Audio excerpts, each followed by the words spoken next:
Make sure you download the Woodward Sports app in the App Store and the Google Play Store today. Take Woodward Sports with you wherever you go and listen live on your phone or mobile device.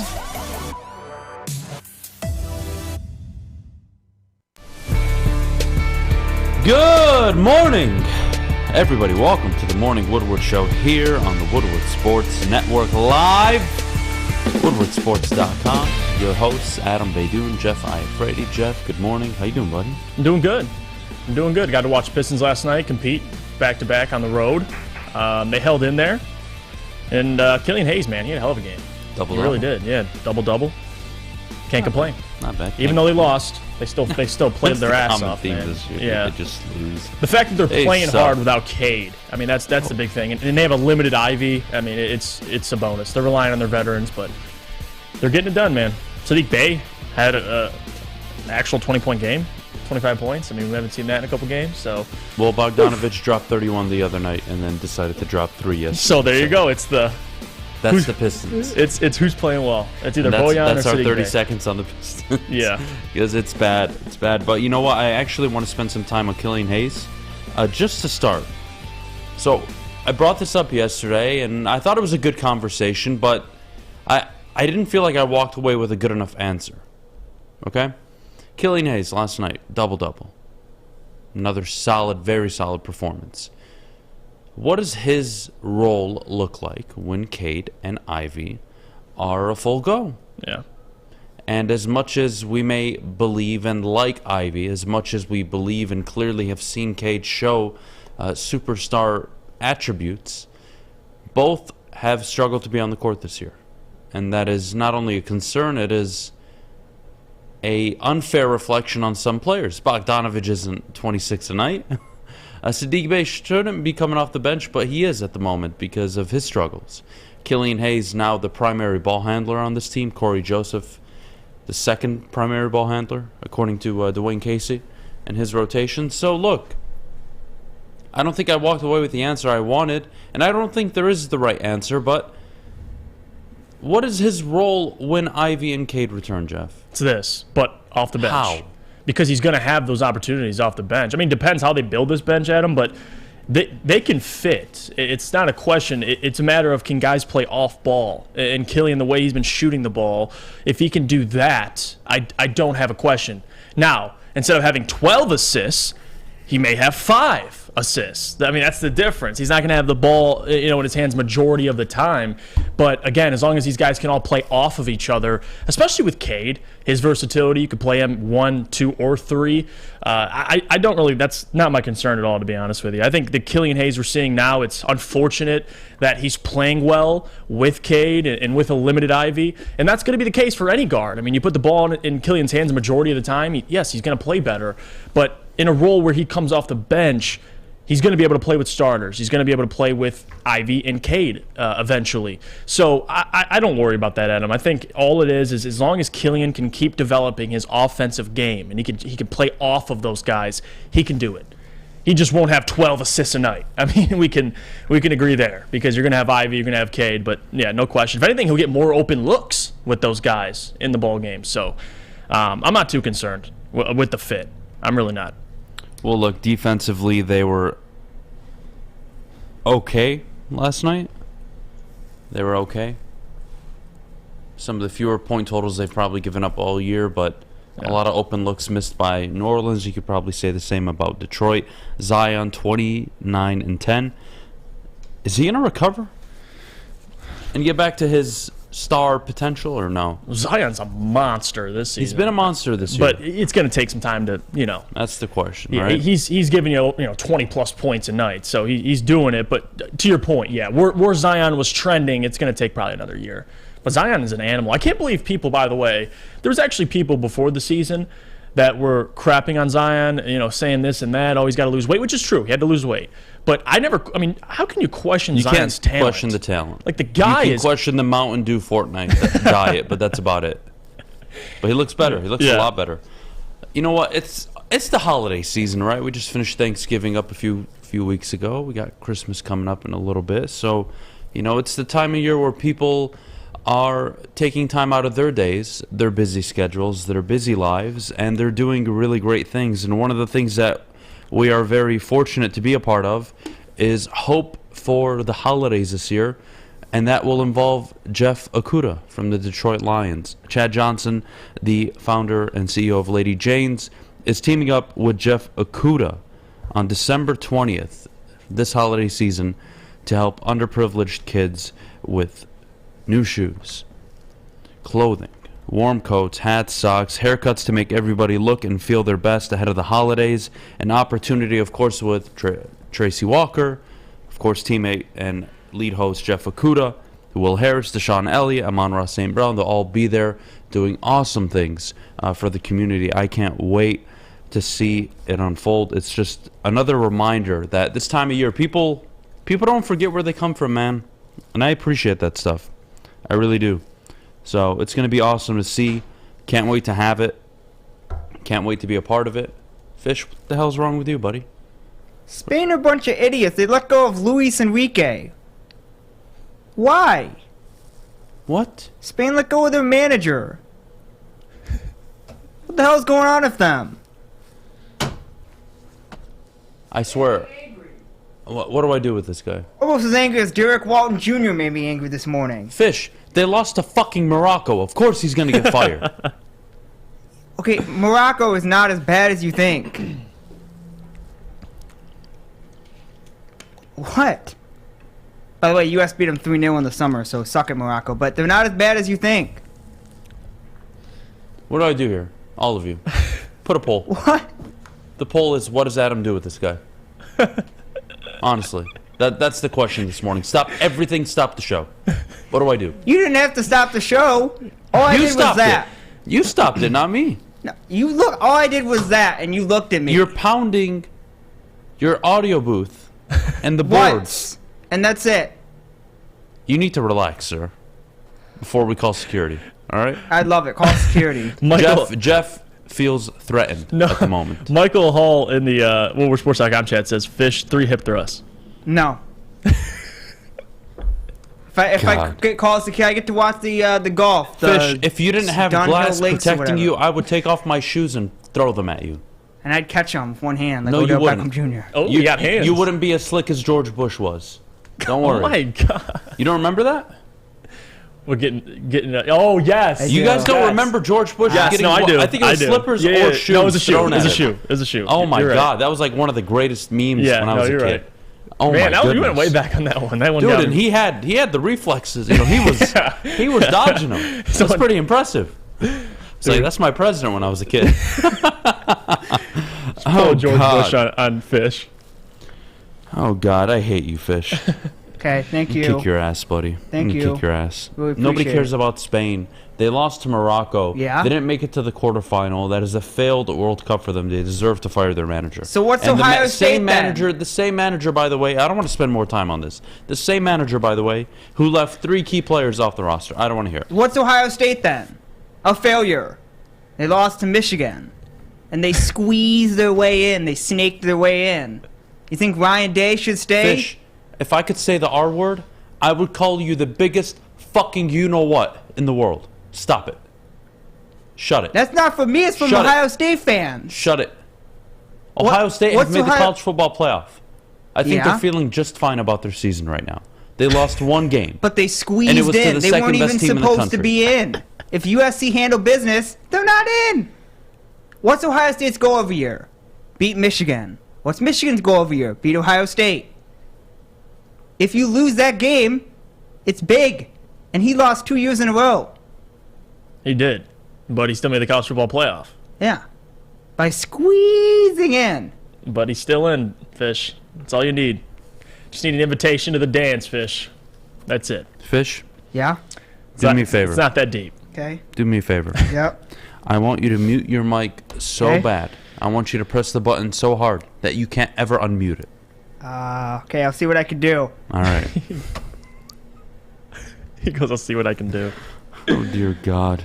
Uh, All right, what a way to start the morning. Look, we got a great show lined up. Coming up, 8:15, where do you stand with Jared Goff? And not only where do you stand with him, we want to take callers. So the phone lines are open, 313 888-552-6322. Phone lines will be open. You guys to call and give your feedback. We'll start taking calls roughly around 8:22, 8:23. We'll go up until 8:40. And then I want to talk about the Lions' last 5 weeks a bit more and why they've turned it around. And the question this morning is it a fluke? Is it just a stretch of games that they were able to win because of luck or, anything you want to may use against them or discredit them with? I think otherwise. I think it's not only legit, but the data is telling me it's not just legit, it's actually scarier than what we even believe. We'll get to that later on, top of the hour, of course. Were we wrong about Dan Campbell? And was I wrong about Dan Campbell? I want to have that conversation a little bit. You guys, again, the phone lines are open, 313-552-6322. We'll get to TJ Hockenson later, Michigan football later, and of course, there's Thursday Night Football. And typically, we don't care about Thursday Night Football, but the Rams are playing in it. And that has draft implications. So we got to talk about that as well. All that and so much more coming up in just a bit. But before we get this whole thing started, I got to tell you about where you need to be having lunch today. And that's at Cousins Maine Lobster. Open at the moment. Starting at 11 o'clock, they'll be open. They'll be driving around. They'll be in Ann Arbor today. And if you didn't know where they were going to be, scan that QR code or visit cousinsmainelobster.com and see where their food truck is and treat yourself to an exceptional lunch today. Woodward Sports loves lobster, and damn it, I love lobster. There's only one thing I hate in this world, and that is fish. Lobster on my love list. Their main roll, right? Clam chowder soup, to die for. So check them out, cousinsmainelobster.com. It's back. Year 3 of Woodward Sports Stuff-A Studio is here. The past 2 years, we've collected new unwrapped toys and stuffed our studio so we could hardly fit in it. This year, we're doing it even bigger. Join Woodward Sports and our whole family December 19th to the 23rd as we stuff our studio. While you're out shopping or just sitting on your couch ordering presents, make sure you grab one extra and drop it off at our studio, 15 Mile in Woodward in Birmingham. We'll be collecting toys around the clock to make sure every child in Mott's Children's Hospital feels the warmth of the holiday season. It's the time of year to do for others. Help us stuff our studio. Special thanks to all the wonderful elves at Meyer and Guardian Alarm for keeping the toys safe. Stuff-A Studio 2022 with Woodward Sports.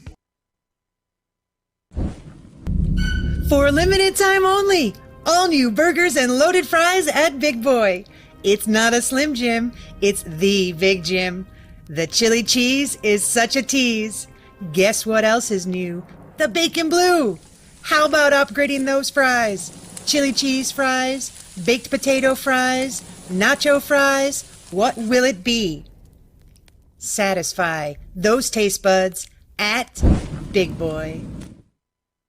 My name is Lee. I've lost 35 pounds on the Custom Health Center program. So the 3 biggest benefits that I've gotten from this program has been I'm not snoring anymore, I have a lot of energy, it's great, and oh, by the way, look at this. No, I'm just kidding. No, I'm just kidding. Call us at 844-789-THIN or visit CustomHealthCenters.com for a free consultation and get started for as little as $5 a day. Woodward Avenue, the first paved road in America. Woodward Sports, the first sports network born in Detroit and made for Detroit. Official meat supplier of the Woodward Sports Network. That's right, the butchery meats, eats, and treats, sandwiches to die for, Wagyu meats, artisan breads, all inspired by the legendary Chef Dave. So what are you waiting for? Call 248-682-COWS. That is 248-682-COWS. The butchery, the official meat supplier of the Woodward Sports Network.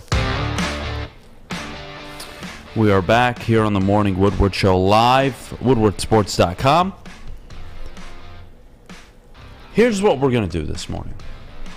We're going to talk about Jared Goff a little bit. Jared Goff, who has 19 touchdown passes this year. Jared Goff, who has thrown only 7 interceptions, of which 1 has come over the last 6 games. Yeah. He's only thrown 1 interception these last 6 games, and what do you know, in that stretch, you are 4-2. Very interesting. Stop turning over the ball. Defense stopped giving up 40 points a game. Yeah, that's a big one. And you're suddenly winning football games. I know, crazy concept.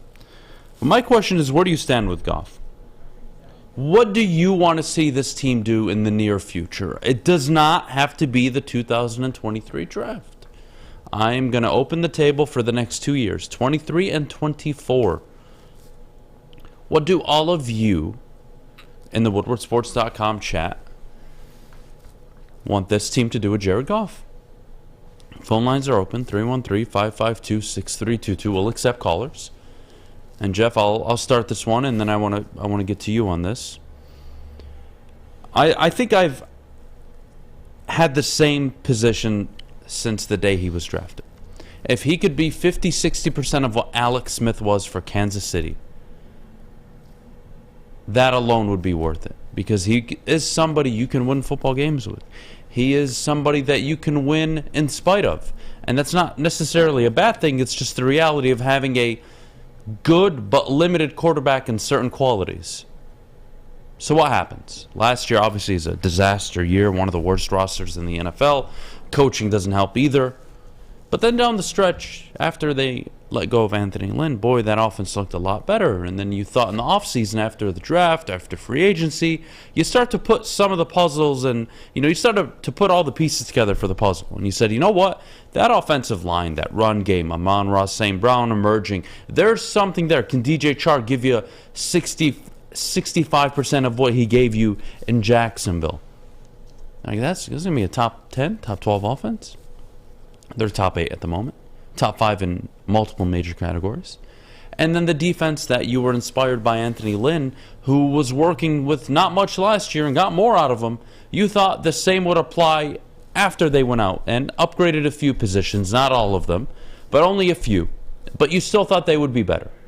And you said, you know what, Jared Goff should be able to win games with this team. Jared Goff, by year 3, should be able to contend, or dare I say, win the division with this team if the coach is legit, if they're able to put the right people around him. And you're seeing the team, 1, getting healthier, yes, but 2, what Jared Goff can do when he is not under duress. He's one of the most protected quarterbacks in the NFL over the last 6-7 weeks, and it's showing. Higher completion percentage, limited turnovers, only 1 interception thrown in 6 weeks. This is the Jared Goff that I expect. Now, do I expect 300 yards, 2 touchdowns, and no picks? No, I don't. I expect about 240, a touchdown, maybe 2 a game. Roughly a touchdown and a half a game to up 1.3, 1.4 touchdowns a game. That's what I'm expecting. A guy that can make the third down throws I need him to make, which he's been exceptional at the last 5-6 weeks as well. And that's it. He's not Mahomes, he's not Allen, he's not Burrow, he's not what you want in a franchise guy, but you know what? You can still win with him. Absolutely. He proved it in Los Angeles, and yes, he was dumped aside, kicked to the side of the road. They gave up 2 first-round picks to get rid of him. It made sense. We all knew he was not a very good quarterback, but he was good enough to accomplish a few things that you want to do in a rebuild before you have to make your decision on a franchise quarterback. So that's my question for you, Jeff. Where do you stand with Goff? I think you know how I feel. I'm content. I am willing to be as patient as up until 24. I don't need to see a quarterback taken this year. If they want to go in the 3rd, 4th round, that is fine. But in the 1st round, the only way I see them taking a quarterback is with that 1st pick. Where the Rams is a top 2, top 3 pick, and they say, you know what? We love Bryce Young. You know what? We love CJ Stroud. And then they go all in on him. That's the only way I see it.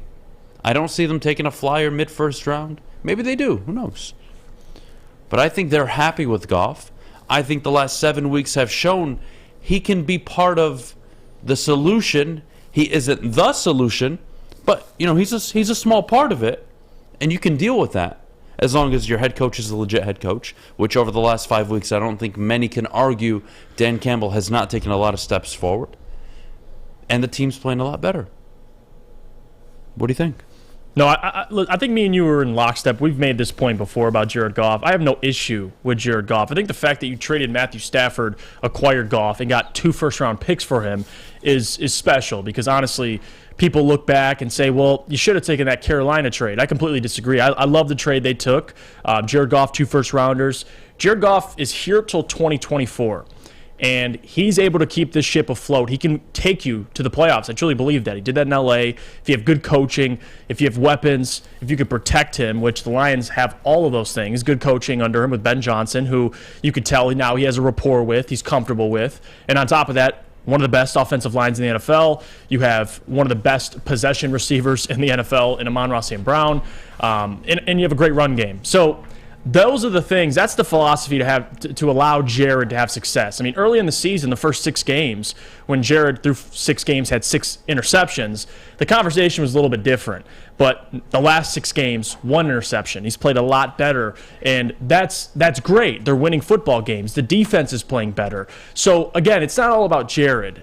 Jared's not the type of quarterback. You're looking at guys like Justin Herbert, who, with no offensive line, with bad offensive philosophy, with receivers in and out of the lineup, he's still able to overcome that. With injuries, Justin Herbert's playing through a rib injury.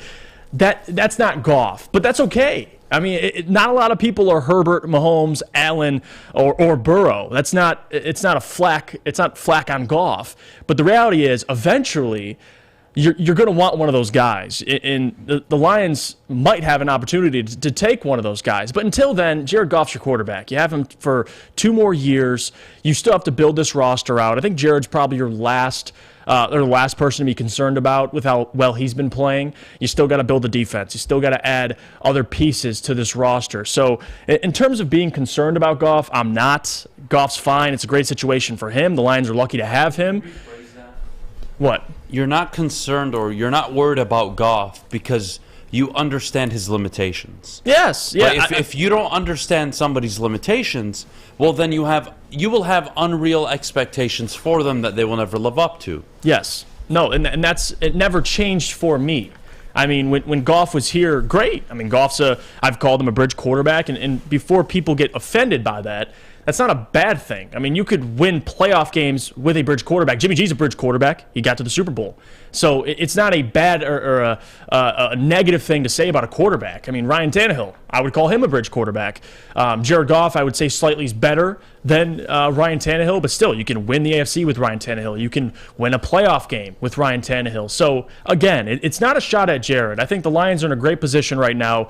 You have a quarterback who's a veteran, who's actually gotten better, having one of his better seasons so far of his career. The turnovers have went down because the stat always gets brought up, he has the most turnovers since 2019. He's actually gotten surpassed by Matt Ryan, who has more turnovers. He's in that conversation. But the point is, I'm not concerned with Goff. I'm really not. Brett Holmes is going to have to make that decision in 2024. I personally, unless you have or you don't have another option, I don't think Jared gets extended. Maybe you give him a 2-year extension. I don't think it's a long-term extension. I wouldn't have an issue with it, but eventually we can all acknowledge I just don't think Jared is that dude. When you're looking at your roster, and I know this is different from league to league, but at least in the NBA, when you're looking at your roster, you're looking at guys who's going to be here when we win a Super Bowl in this instance. I don't think Jared's that dude to take you and to win a Super Bowl. Now, he's gotten there, but unless your roster is unbelievably stacked and you have the best coaching in the world, at least with Matthew, and Matthew did this in LA with, again, a stacked roster, and most quarterbacks need those things. But with Matthew, when he was in Detroit, I never looked at Matthew and said, that quarterback can't win a Super Bowl. I just always thought he just needs a roster, he needs coaching, and that's most quarterbacks. But there's a certain tier of quarterbacks that I'm looking for, that I would want the Lions to eventually have, and that's a quarterback who can overcome those things and can win games. So Jared's not that guy, but that's okay. Jared's good enough. He's good enough to win games, and next year they're going to be contending for their division with Jared Goff. And he's going to be just fine. I'm not worried about him. Jared Goff is posting his highest passer rating at 95 since his 13-3 damn near MVP season, where he threw for 4,700 yards, 30-plus touchdowns. We all remember the year. Rams went to the Super Bowl that year. He had a passer rating of 101.1, I believe. Think about that. Mm-hmm. It's been how many years since 2018? It's been a minute. He's playing some of his best football. He's playing football close to the level he achieved under Sean McVay. So Goff is not my concern. My concern right now is This defense still needs more firepower. Absolutely. Although over the last 6 weeks, this defense has only given up 19.8 points a game. 19.8 points a game. Unbelievable. The amount of youth that are stepping right in and doing their job. So what do you know? That was a lost concept to start the year, by the way. Because I was told Brad Holmes didn't draft talent. And I was told they're rookies, they need time. But in Seattle, they were walking in right away and contributing on defense. And they were starting 4 players on defense, 2 on the offensive line. I don't want to hear it. Lions find whatever their issue was midseason, 1-6. And since then, 4-1. The defense is only giving up less than 20 points a game. And their offense is scoring over 27 a game. What do you know? And they're beating, not just beating, they're beating down teams. It's been fun to watch. And for people, and this is where I just completely just facepalm reading some of these comments. It's it's hilarious to me. WoodwardSports.com, Derek Harp, the Goff hate on Woodward is unbelievable. Who's hating on Goff? We just sat here and talked about how one of our last concerns is Goff. Now, if you want Goff for the next 10 to 15 years, that's you. That's your opinion.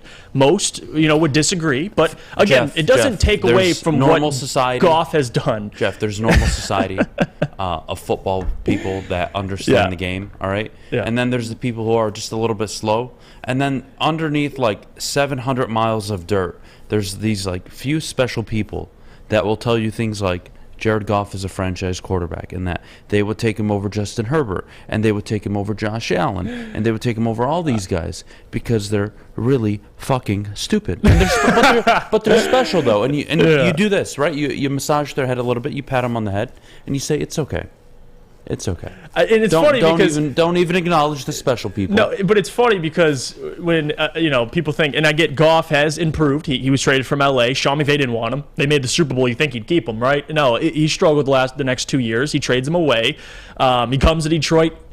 It's a fresh, it's a breath of fresh air for him to go to a new destination, a new city. He's playing well, but I don't want people to get content or fall in love with what they've seen the last 6 games, because Goff is good enough. He's fine. He's probably, if you want to say ranking, he's probably between 13 and 16, 17 in the league. Now he's playing better than that, but just because he's having a year where he's top 10 to 12 in a lot of these categories, everyone just automatically switches their mind to think, well, Goff's one of the better quarterbacks in the NFL. Well, no, he's having a good season, right? Look historically at Goff and look what he's been. It doesn't change. Now, I have to see the next 5 years of Goff. If he goes on a stretch of, absolute domination, I'll sit here and I'll tell you I'm wrong. But from watching Goff, most of his career in L.A. as well, I just see different things than you. So for me, I understand Goff's limitations. I understand his ceiling. And until I get my mind changed otherwise, I'm going to continue to believe that way. Doesn't mean I want Goff out of Detroit. That's not what I'm saying. Goff's fine. I would much rather have Goff than most quarterbacks, that are bridge right now. I'd rather have him over Tannehill. I'd rather have him over Jimmy G. So again, that doesn't take anything away. You're pulling my heartstrings there. It's just the truth. I would, but. Again, it doesn't mean, because people actually believe Jared, and I want to read another comment and hear what you think of it. No, I'm not going to let you. No, because I got to take a break. Okay, all right, because it's hilarious. I want to pull these back up. Please call in. All these people, please call in, and we can have a conversation. We also have breaking news when you want it. I'm not talking about it, so no, it's not breaking news to me. It's irrelevant news. Okay. We're going to take a quick break. When we get back, we're going to go to the people, Rick, Terrell, Jason, all the people on the phone lines right now. We will get to you in just a bit. But before we do, Jeff, our good friends over at the Sports Marketing Agency. Let me tell you about them. The Sports Marketing Agency helps spread awareness about mental health and substance abuse. Their new podcast, This is the S Word, helps fight the stigma about seeking help. If you or someone you know is struggling, head to thesportsma.com for more information. Love Woodward Sports? Love wearing clothes? Then you should be wearing Woodward Sports clothes. Check out our full line of merch at woodwardsports.com. Just click on Shop. We have all your favorite designs, like Dan Campbell kneecaps, Beverly Hills Goff, Woodward Golf, and of course, our own logoed out merchandise. Men, women, infants, kids all love Woodward Sports. Impress your friends. Impress your boss. Impress your dog. Buy Woodward Sports merch today. Introducing the Planet Fitness Guide to getting that post-workout glow. Step 1. What's your why? More epic energy? Better sleep? Blow off steam? Step 2. Join Planet Fitness for just $10 a month and get moving in our clean and spacious clubs. Step 3. Bask in that post-workout glow. Join Planet Fitness today for just $10 a month. Join today at any of the 50-plus Detroit area locations.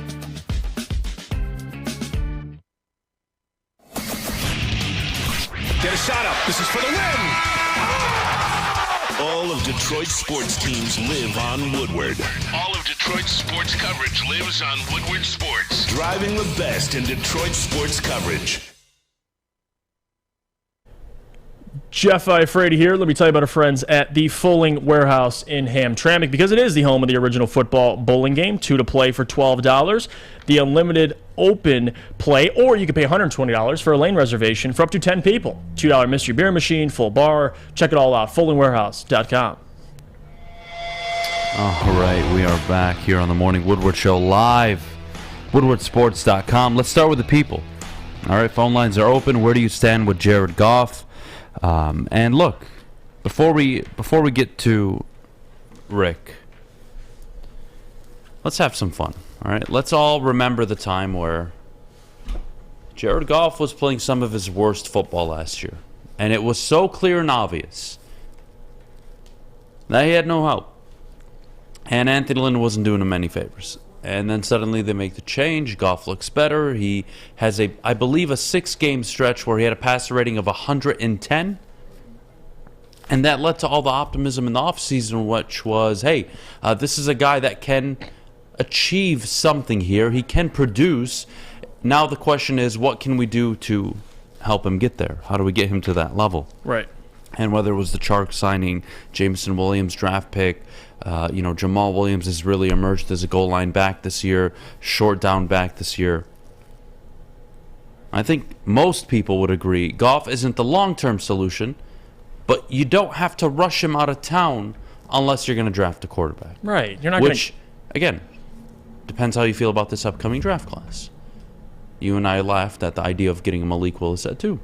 That was funny to us. There was no chance in hell. And what do you know? He went in the 3rd round. A lot of people wanted him. So, Maz, Ryan, I love you guys. Please don't do that again this year. Thank you very much. Stick, all of you, thank you very much. But why would someone want Malik Willis if they love Goff so much? Like Stick does. You know, that's weird. Regardless. Let's go to Rick. Rick out in Arizona. You're on the morning show. What do you got for us, buddy? Good morning, gentlemen. Good morning. Yeah, let's. I actually just want to talk a little bit about Jared Goff and do a little revisionist history here. When you're looking at Jared and his time in L.A., he won, 6 playoff games, took that team to the Super Bowl. They get there. You've got Josh Reynolds, Cooks, and Todd Gurley all playing on one leg, basically, in that Super Bowl. And, everybody wants to blame Jared for not being able to put up any points in that game. And that may be true, but you also got a coach that did absolutely nothing to go in and actually, change the narrative of that game. I mean, he stuck to his game plan, didn't make any changes, and they ended up losing that Super Bowl. So the narrative is that Jared Goff can't win a Super Bowl.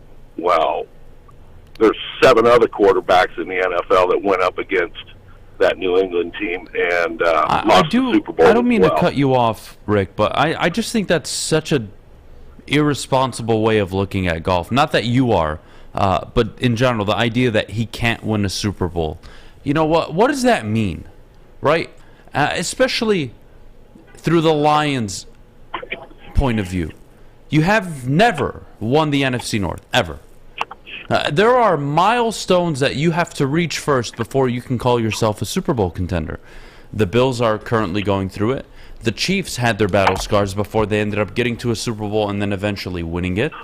So, Jared Goff, yes, he did get to a Super Bowl with Los Angeles, but he was not the sole reason. He was clearly a benefactor of the game's best offensive line, the game's best running back at the time, Cooper Kupp, Brandon Cooks, Tyler Higbee at tight end.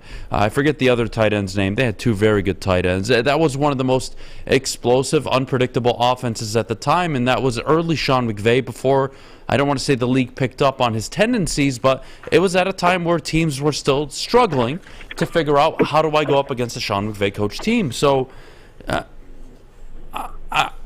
explain to me where you're at with Goff. Is he, you don't want him long term, but you want him for the short term, or you're willing to wait out the next year or two and then draft a quarterback? Walk me through your scenario.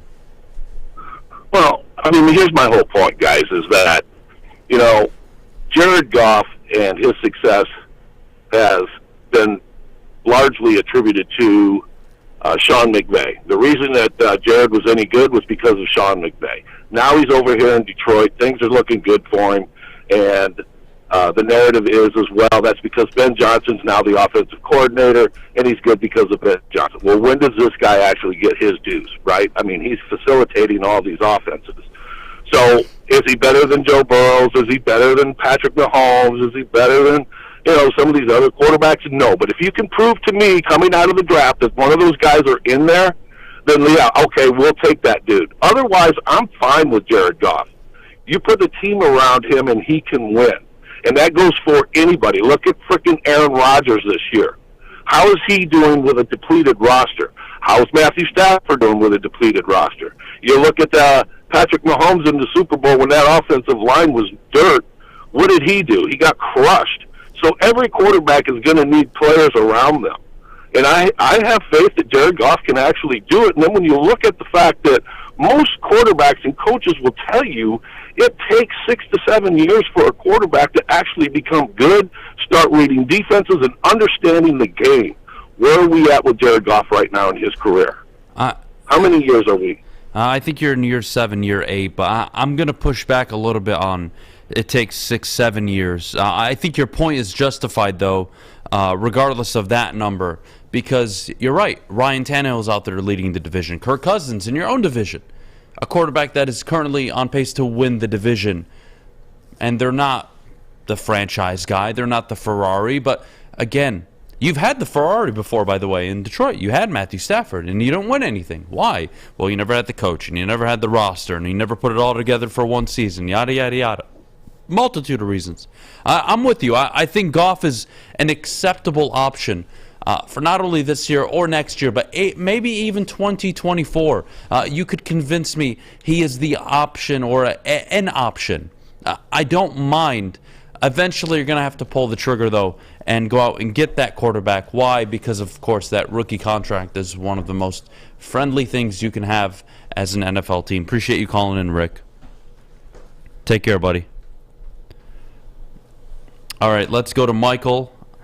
Michael, you're on the morning show. What do you got for us, buddy? Hey, buddy, man. Thanks for having me on your show, man. Yep. I want to talk about the draft. Okay. Man, like, with the Detroit, man, I'm 31. I've been a fan of the Lions, but I've always been a boxer first. But, man, like, be honest, like, we do need defense, but we can't forget about our number one thing that we got going on with the offensive line. Do you think we should draft like an offensive tackle, a guard? I think you get a guard either with the second first-round pick or an early second-round pick. Wow, really? The second first-round pick?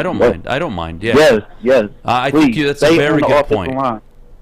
Yes, because if we still rebuilding, we still got to have depth on the offensive line, and then we need to go to the running back too.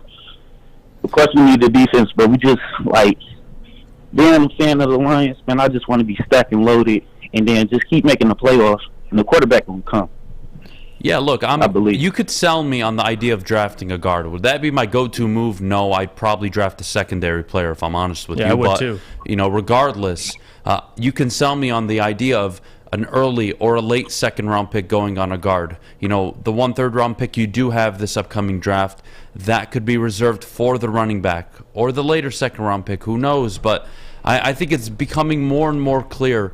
Pick 2, 3, 4, whatever it does end up being, unless you are all in on a quarterback. When I mean you, I mean Brad Holmes, your GM.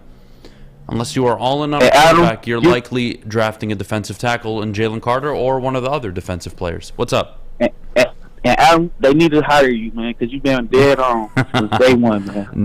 They don't. They I like your attitude. I like your attitude, man. Man, I love what y'all got going on, man. Appreciate you, buddy. Take it easy on my guy over there, man. My man. My man, I appreciate you. You have a great rest of your morning, buddy. Y'all have a blessed holiday. To your family, to my family. Thank you. Thank you too, man. Thank you, Michael. What a great guy. What a great guy. Look, you can sell me on the idea, by the way, of a second-round guard. Yeah, You're asking me today what I'm doing. It's defense and defense. Yeah, it's got to be only defense right? in the first round. But you can sell me on it. It has to make sense to me. Right. You can sell me anything. But does it make sense? And, yes, addressing the guard position is something you're going to want to do. Do I think you spend a first-round pick on it? I don't right now. No. I would buy in maybe late second round, early, the third round pick for sure. Maybe you can find them, but this secondary needs help. You still need a linebacker. You want help on the interior. The game tonight's going to determine a lot. If the Rams continue to lose, it's going to be good for Detroit. Any more callers? Oh, yeah, absolutely. I want more Goff. Absolutely. I need guys to talk about Goff. All right, well, let's go to one of the chat's favorite callers, Terrell. Terrell, you're on the morning show. You are famous now. People are requesting you. Oh, good, because, Terrell Campbell reporting for duty this morning, guys, because apparently I'm a Dan Campbell dick sucker now for giving him credit. We can't just give the guy some credit for fucking coaching up the team, even though a month ago we were thrashing him, weren't we? Yeah, short memory fans we got out here. Oh, God. So, no, I got a question for you all, though, and this is mostly for Jeff, but I want both of you guys to answer it. Yep. And it's kind of piggybacking off the last caller. What do you guys think would have happened if Jared Goff had Odell Beckham Jr. and Von Miller in that Super Bowl? Because Von Miller is the one that won that game for the Rams last year. That dude showed up and was destroying their quarterback in every crucial spot in the game. So if Goff had Von Miller and fucking Odell Beckham Jr., does he win the Super Bowl? So let me reverse it, and then Jeff can answer. I'm not going to answer that. I'm going to ask you a question that I think will answer it. So my question to you is, does Jared Goff win the game at the end of the Tampa Bay game? That's a good point. That is a good point. I did think about that. Yeah. So, again, you're right. And Mahomes, we all remember the Super Bowl he won. Every quarterback, Tom Brady gets some fortune and some luck and, a play, Malcolm Butler at the goal line. So you can attach this to every quarterback. I just don't like discrediting Super Bowls. The fact that you got there is impressive enough. Right. But I think to your point, yes, of course, you surround Jared Goff with a quality defense, good players, good weapons.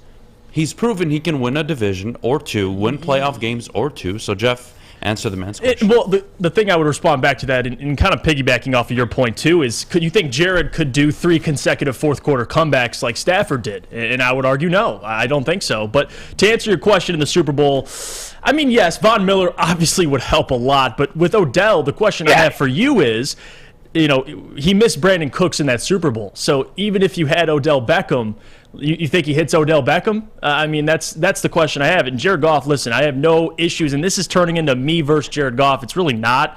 But I don't feel that way, Jeff. No, okay, good. That's why I love you, Terrell. But the question I have for you is, do you see the difference of talent between Stafford and Goff? Right, you're a logical man. Do you see it? Oh, yeah. I mean, Stafford has proved that he's one of the most clutch quarterbacks ever. That's why we love him. All right, thank you. Because I think people get misinterpreted with what I'm saying by saying, well, Stafford needed a stacked roster. Goff could. No. Yes, he had a stacked roster, but if you watch the playoffs, you saw the impact of why they traded for Matthew Stafford. He made those the plays games when they needed him, and those were plays that they felt he, as in Jared Goff, couldn't make when he was there. But, Terrell, you're great as always. I do have to go to break, though, but I appreciate you calling in, man. Take care. Yep, have a good one, Terrell. Appreciate you, Terrell. Awesome. He's great every time. Let's take a quick pause. When we get back, Bart, Isaiah, see you guys. We will answer shortly when we get back. But before we go, I got to tell you about Lady Jane's Haircuts for Men. Open 10 to 8, 7 days a week. Walk in anytime. You don't want to look like Jeff and you want to look like me? Well, I don't recommend it. But if there's ever a place to get your beard lined up, your hair taken care of, hot lather neck shave, quality haircuts, it's at Lady Jane's Haircuts for Men. Again, open 10 to 8, 7 days a week. No appointment necessary. Walk in anytime. It's wicked awesome. It's back.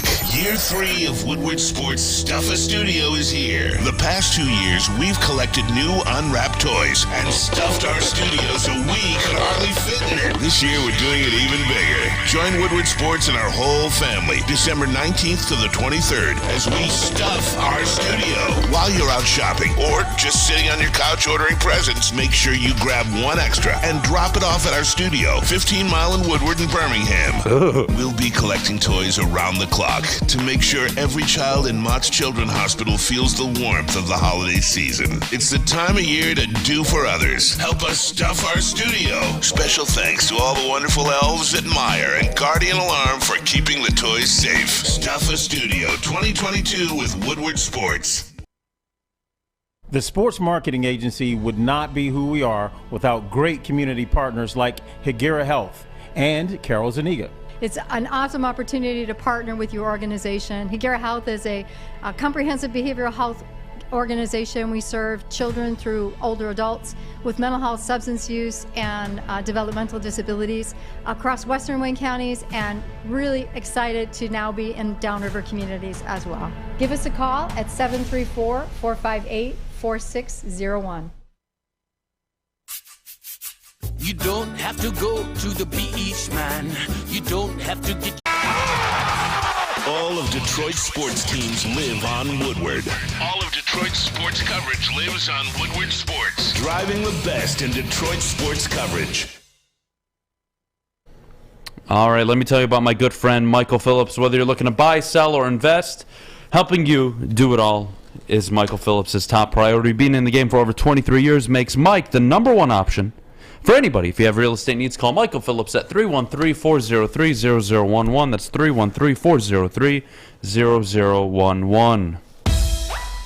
We're back here on the Morning Woodward Show live, woodwardsports.com. Thank you to everybody who's called in and chatted. I want to continue the conversation, and then we'll wrap up, get to the top of the hour, we'll reset, get to Campbell, get to Hockenson, get to Michigan football. But the Jared Goff conversation is dividing the room right now. A lot of Jared Goff supporters who I think to their... Which is fine. Which is fine. You can support Goff. That's not the issue we're having here. I think most fans would agree with this. Maybe I'm wrong. You guys have the voice. You tell me in the chat, yes or no. I think most fans, given the sample size they've gotten this year, including the 1-6 start where he was throwing a pick six every other game, most fans would agree Jared Goff is not the single problem with this team. No.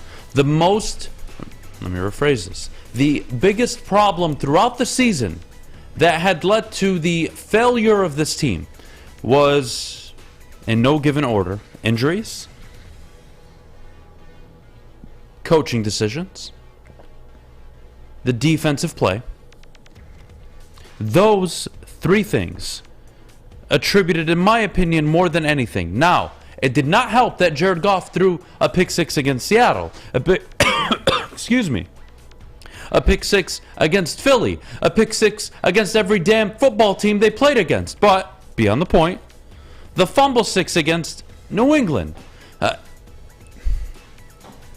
It didn't help them. No. He was turnover prone in the beginning, yes. And in the last 6 games where you're 4-2, he's only thrown 1 interception. Clearly, that's a key indicator. But your defense has gone from giving up 30 points a game to now 19.8 in a 5-game stretch. Mm-hmm. That's impressive as hell. And with the offense they already have, it's a recipe for success. It's a recipe for success. And again, this is the recipe for most football teams. What have the Lions done in the last 5 games? In the last 5 games, what have they done? Anybody? Does anybody have an answer for this? They are 5-0 in this one category over the last 5 weeks with a 4-1 record overall. They've won the turnover battle for 5 consecutive weeks. They're 4-1. I might be reading that wrong, actually. It might be... No, I think I'm correct, actually. I take it back. No. 5-0. They have not lost a turnover battle. They have been more effective on third down. They've gotten off the field on third down. They're doing a lot of very subtle, important little things that people take for granted, and they're winning games now. And that's on coaching. Coaching deserves credit for that. So yes, when you're 1-6 and we have the conversation about Goff not being good enough right now, Dan Campbell not doing himself any favors, coaching like a turd, and then suddenly 5 weeks later it's like, whoa, whoa, whoa. You didn't just turn it around. You are playing at a level that not only people expected, but even higher than people's expectations, and you've won 4 or 5. Boy, what a difference. So with Jared Goff, like I said earlier, we're on the same page with this. You keep him. You keep him because you go to market and you go sign Lamar. You want to go sign any of these players. If you want to trade for him, that's going to cost you multiple ones. I'm not doing it. And if you want to sign him in free agency, it's probably going to cost you $50+ million a year, which I also don't want to do. I would rather have Jared Goff at $25 million than Lamar Jackson at $50 million on my football team. I would agree. Any team. Because that is $25 million I need, I can work with. And can Lamar overcome $25 million of less talent? No, the hell he can't. No, the hell he can't. So what am I doing to myself? Dak Prescott, would I pay Dak $40 million a year like Dallas did? Absolutely not. I get why they did, but I would never. Can't do it. Can you overcome obstacles when I give you the money? Because when I do, Jeff, I can't help you as much. Right now, Mahomes, that whole stretch, 4 AFC championships, that was on his rookie deal. That money's going to be kicking in now. And Kelsey's getting paid. And the O-line's getting paid. And the defense is getting paid. It's tough to keep it all together. And the Chiefs have done a great job of rebuilding it with youth, first, second, third round picks. They're all playing. They're all contributing. And they're finding a way to balance it. And Mahomes is, I don't want to say overcoming it, but he's able to work with it. Right. Jared Goff, Dak Prescott, Kirk Cousins, Ryan Tannehill can't work like that. They are not elite. And the one thing that you can convince me of trading 3, 4 first-round picks for is a guy like Mahomes, is a guy like Allen, a franchise quarterback. And no, they don't grow on trees, obviously. Ding, ding, ding. We have everybody in the chat today having common sense. Yes, everybody understands franchise quarterbacks do not grow on trees. Having said that, you have to take your shot at one. What are the 3 most important things a GM does? Manages the salary cap, hires a head coach, drafts a franchise quarterback. If you nail 2 out of those 3, you will have success under any condition. You have a good head coach and a good salary cap situation, but an average quarterback, you will have success. You have a very good quarterback, a franchise guy, and a very good head coach, you're going to have success even if your salary cap isn't all that great. And disregard the salary cap. If you have one of these 3 things, quarterback, head coach, and a roster. If I have a good quarterback, a good roster, but a poor head coach, I'm going to underdeliver. If I have a good head coach, an average quarterback, and a good roster, I'm going to overachieve. If I have a good head coach, a good quarterback, and a good roster, I'm a Super Bowl contender. Now let's ask that question for the Lions. Do they have a good head coach? To be determined. But he's been very promising the last 5 games. Do they have a good quarterback? I would say he's good. I don't think he's very good. I don't think he's elite, but he's good. And he has his flaws. And do you have a good roster? I think you have your offense. You could label that as a very good roster. And then your defense needs a lot of work. So you're still a work in progress, Detroit. But if you get to the point where Dan Campbell, let's say, is a legitimate head coach, and when I say legit, I'm talking a top 10, top 12 coach in the NFL, well, even if Goff is his quarterback, he will still win because head coaches can overachieve with less. Mike at Vrabel. the quarterback position. Mike Vrabel. You've seen Kevin O'Connell coming with Kirk Cousins, 10-win season, boom, year 1. They still got 4 more games to play. 5 more games. So Zach Wilson with the New York Jets It is doable. Early on. Yeah. It is doable. And if we can at least all look in the mirror and say, Jared Goff is good enough, but he's not elite. He's not what you need to go up against Mahomes, against Allen, against Hurts, against some of the better quarterbacks in the NFL. If you can just accept that, then I don't think we're having a conversation this morning. No. No, and I think we're in lockstep here, and I think having this conversation, it's frustrating because Goff's been playing so well. So when we talk about Goff and we talk about his future with the Detroit Lions, it sounds like you're being negative. You're a Goff hater. You get put into this box of hating on Goff. No one's hating on Goff.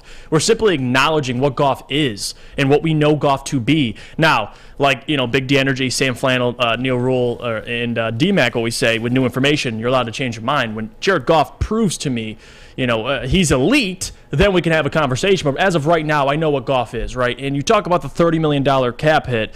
And to be honest with you, it's actually pretty, looking at how other quarterbacks are being paid, I'll take $30 million for Jared Goff. But eventually, when guys are up for contracts and you're paying Amon-Ra, you're paying Panay, you're paying all these guys, you acquire more talent in the draft, you got to pay them. It's going to be much easier when you have a quarterback you like or a franchise quarterback on a rookie deal. There's nothing more valuable in the NFL than a quarterback on a rookie deal, because once you're paying a quarterback $40 million, $50 million, or even $30, $35 million, it does hurt the rest of your roster, and especially when your roster is as thin as the Detroit Lions, it's eventually going to catch up to them. That's why right now I have no issues. I don't. Goff's here till 2024. That's the reality of it. He's good enough. I have no complaints. He played a really good game last weekend against the Jags. They put the ball in Goff's hands most of the game. But that's the thing about Goff, is you're going to see those performances. You're going to see performances like he did the first 6 games when he had 6 interceptions through 6 games, multiple pick sixes. Like, that's the trade-off. So for people jumping the gun and making a decision right now whether Goff's the future or not, I just think it's too premature, personally. Now, you guys can, the certain people can be sold on Goff. That's fine. For me, I don't have to make that decision until 2024. Or Brad Holmes meaning I. He doesn't. So right now, I'm not concerned about Goff. You got to build this team out, build a roster for him, build a defense, because if a defense can hold teams at 19 points like they've been doing, you're going to win a lot of games. That's the reality of it. You can win games with Goff with good coaching, which he has with Ben Johnson.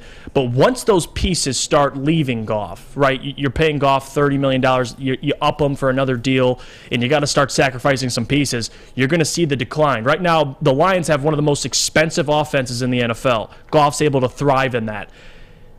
Eventually, I'm going to want a quarterback on a rookie deal. And again, that's for Brad to decide what quarterback can we draft that's better than Goff. That's the decision he's going to have to eventually make. Right now, you don't have to make that decision. You don't have a quarterback currently on your roster that's better than Goff. And if they don't draft one this year, you're going to have Goff for the next 2 years. So for me, it's not Goff hating. It's stating the fact of what Goff is.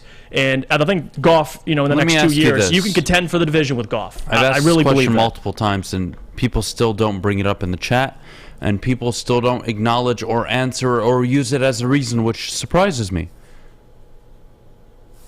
Is Detroit not the perfect destination for any young rookie quarterback? Offensive line, capable running game, Ben Johnson, Amon-Ra, it's a great situation Jameson for Williams, any quarterback, but specifically and notably a rookie. Because when do quote, hear me out, when do the franchise guys get drafted, right? The guys at the top of the board, when do they get drafted at the quarterback position? Typically top 5. And teams that are in the top 5 are typically what, Jeff? They suck. Incomplete. Very bad. Yeah. Holes everywhere. This Lions offense is damn near complete. So as a quarterback, I'm stepping into a situation that typically I would find if I was drafted at pick 18, 22, 24, and I'm getting selected at 2, 3, or 4, let's say, right? Detroit is a perfect destination for a rookie quarterback. But again, it's how do you feel about this crop of quarterbacks? Are you sold on them? It's for you to answer, not me. And people think you draft a rookie this year. Let's say Bryce Young, for whatever reason, falls to 3. You take Bryce Young. You don't have to play him right away. You can allow him to sit behind Mahomes Goff. sat, Josh Allen sat. It's not that deep. Justin Herbert would have sat had they not stabbed Tyrod Taylor in the throat. People think all the progress you've made will just be yanked away by simply making that decision. It won't be. You have Goff for 2 years. My only point is the financial side of it. That's it. I mean, really, unless Goff's playing at an MVP level, then I'll shut my mouth. You pay him $30 million. And until then, the roster's incomplete. I'd rather have that money and push it elsewhere. But again, I think most people are with you. Yeah, it's just me, I guess. Let's take a break. When we get back, top of the hour, what it means for the Detroit Lions. Hell, not only what it means for the Detroit Lions, what it means for all of you that Dan Campbell has done what he has done over the last 5 games. 4-1, complete night and day difference on defense. Offense better than ever. Coaching decisions spot on for the most part. Let's have that conversation. We'll get to TJ Hockenson at 9:15. So much more coming up in just a bit. But before we do, Jeff, our good friends over at Cintron. Well, guys, Cintron is the official energy drink of the Red Wings. Cintron has combined all 3 of their delicious flavors into a limited edition 6-pack sampler box. You could try Cintron's great tasting cranberry, classic, or sugar-free, all in one pack. You could pre-order your Cintron 6-pack sampler box today at cintronworld.com/Red Wings. Get energized with Cintron. Love Woodward Sports? Love wearing clothes? Then you should be wearing Woodward Sports clothes. Check out our full line of merch at woodwardsports.com. Just click on shop. We have all your favorite designs, like Dan Campbell kneecaps, Beverly Hills Golf, Woodward Golf, and of course, our own logoed out merchandise. Men, women, infants, kids, all love Woodward Sports. Impress your friends. Impress your boss. Impress your dog. Buy Woodward Sports merch today.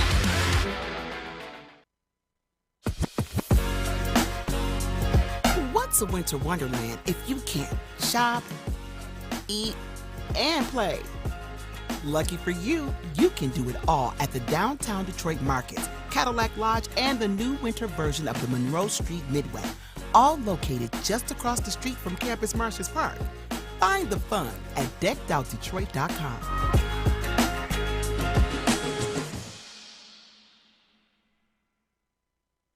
Hi, I'm John from Better Rate Mortgage, and to me, family is more than blood. That's why I have the biggest family in Metro Detroit. If you're looking to buy a house or refinance and need a loan, come get treated better than family by me and our entire team here at Better Rate Mortgage. We pride ourselves on giving you better advice, better service, and a better loan experience. That's why we are Better Rate. If you're looking for a new mortgage, come get treated like family.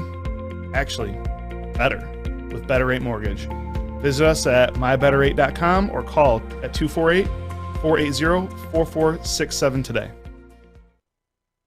You have an opinion? Make sure it's seen and heard. Corner, jumper. Tweet us, hop on the YouTube chat, slide in the DMS at Woodward Sports on all social media. All right, look, you guys all know what's going on with Ryan Ermanni right now. Dude's absolutely killing it. Dropping just over 20 pounds now, looking better than he ever has. So proud of him. Thanks to Dr. Jason and the great team over at Custom Health Centers. Give them a call. Start your health journey today. 844-789-8446. That's 844-789-8446. And you know what time it is. It's top of the hour. And top of the hour, we have the Monroe Street Minute. Where, Jeff, you know what I'm doing this weekend. I'm taking my little shit of a nephew. I'm taking him down there. Hey, I told you stop saying that. He probably takes offense to that. Why did he just catch a stray, man? Like, he's probably sitting at home watching, crying right now. He's 8 months old. So? What are you doing with him with 8 months old? He still could I'm be gonna watching. throw him in the bumper car. He still could be What do you mean, watching. what am I going to do with him? I'm going to throw him in the bumper car. An 8-month-old can watch. They might not know what's happening. I'll stuff his face in the snow. I don't know. I'll figure it out. Leave me alone. Put him in his own bumper car at 8 nephew. months. Do what Just the let hell him I want. drive, Babies man. are smarter than you think. Like, let they him can drive. hear and stuff, like, even if you don't think they're listening. I'll make you a deal. I'll prisoner swap him for Brittney Griner. How about that? That was a Monroe Street Minute. That's Hello, everybody. all right. We are back!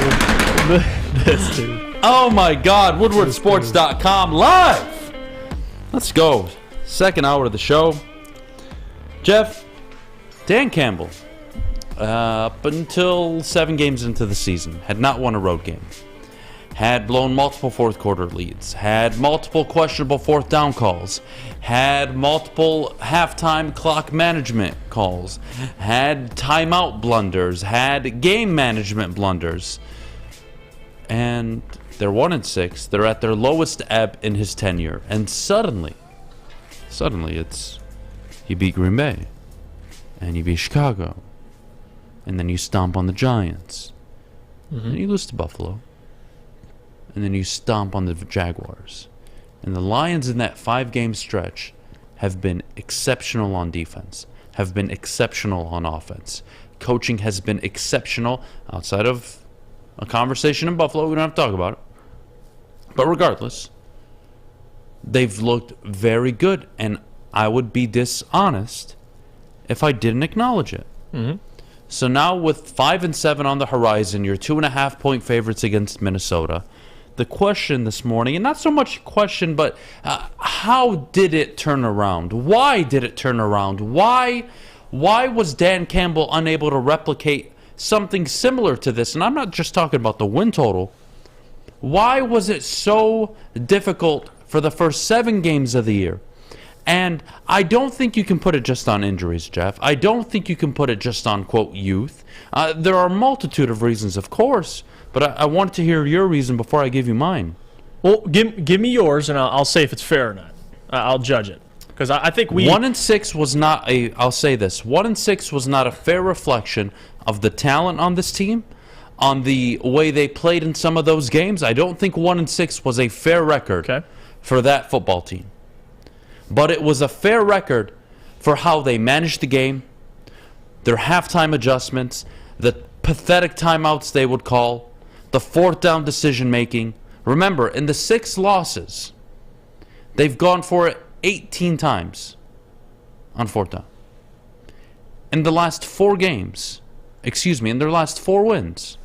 Oh no, I take that back, not 4 wins. In their last 5 games, where they are 4-1. They've gone for a total of 6 times. There's been a complete fundamental shift from the head coach. Punting now. You're kicking field goals. You're taking points. You lose games by 3. You lose games by 1. And you look back and you passed on a field goal in the first quarter. Right? So I think coaching has changed completely.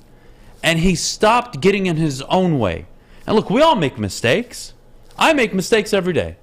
I try not to make the same ones, of course. And once you see yourself making mistake after mistake after mistake, and it's the same one, you're like, eventually I have to put a stop to this because this is clearly a fault I have. And you have to be self-aware enough to identify it. And I think he has over the last 5 games, clearly, because he's going for it less on fourth down. They're now getting off the field on third down as a defense. The defense, of course, is playing much better. They're scoring more. They are more effective on third down. They're more effective in the red zone. They're doing a lot of the fundamentals right. They're punting effectively. They're pinning teams in the 10, in the 15. They're making it difficult for teams to get out. And on top of it, they didn't pass on 12 points against Jacksonville. They took every single one of them. Badgley 4 for 4. So I think 1-6 was a reflection of coaching. Just like I think 4-1 now is a reflection on coaching. Am I wrong? Am I off? No, I would include, though, part of that 1-6 is as much as coaching is a part of it, it's difficult because the way you line those stats up as well, right? The amount of times they went for it and compared to what they've done over the last 5 games. It's also, it's a coincidence that in those stretch of games he was going for it, and there was times where he didn't need to go for it. Like, again, Patriots, you're on the road. You're down 6-0. 6-0 against a backup quarterback in Bailey Zappi, and this is before he went on that streak of winning a couple games. This is his first game starting.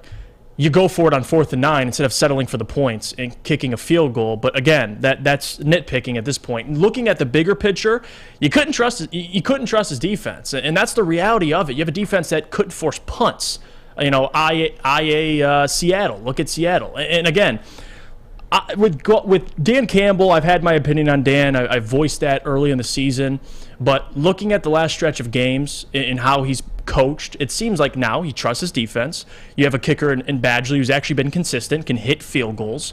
And when those two things are coming together, it's much easier to make these types of decisions, right? To trust your defense or to trust your kicker. So that's been the difference for me as opposed to earlier in the year. The defense is playing better. They've gotten healthier. It seems like Aaron Glenn has put together better game plans. He's adjusted his scheme to better fit his players. And that really has been the story for me. As much as coaching is a part of it, I think bigger is what's happening around coaching, and that's your defense. Yeah, but playing you guys, better. Your field goal kicker finally hitting. I don't know how I feel about the injury and the youth excuse because every team is battling injuries. But every team is young. Yes. Seattle's starting 2 rookie tackles. Seattle's starting 4 defenders on the defensive side of the ball. But Rookies. would you admit that Adham over the last 5 games has been much Aiden more has been consistent? On the individual level, you can have that conversation, Right. but we're talking about the team as a whole. Your job as a head coach is to have your team up for it week in and week out. And there were weeks where the offense was up for it, but the defense wasn't. And there were weeks where the coaches were just getting in their own way. New England, for example. The 4th and 7, or was it 4th and 9? What, I can't against recall. who? Against New England. 4th and 9. 4th and 9. Which, again, bad decision. There's Cost them the decisions game. definitely you could pick out. Minnesota, for Philly, this isn't just about the youth and talent, because you weren't complaining about youth and talent when you only lost by 3 points to Philly.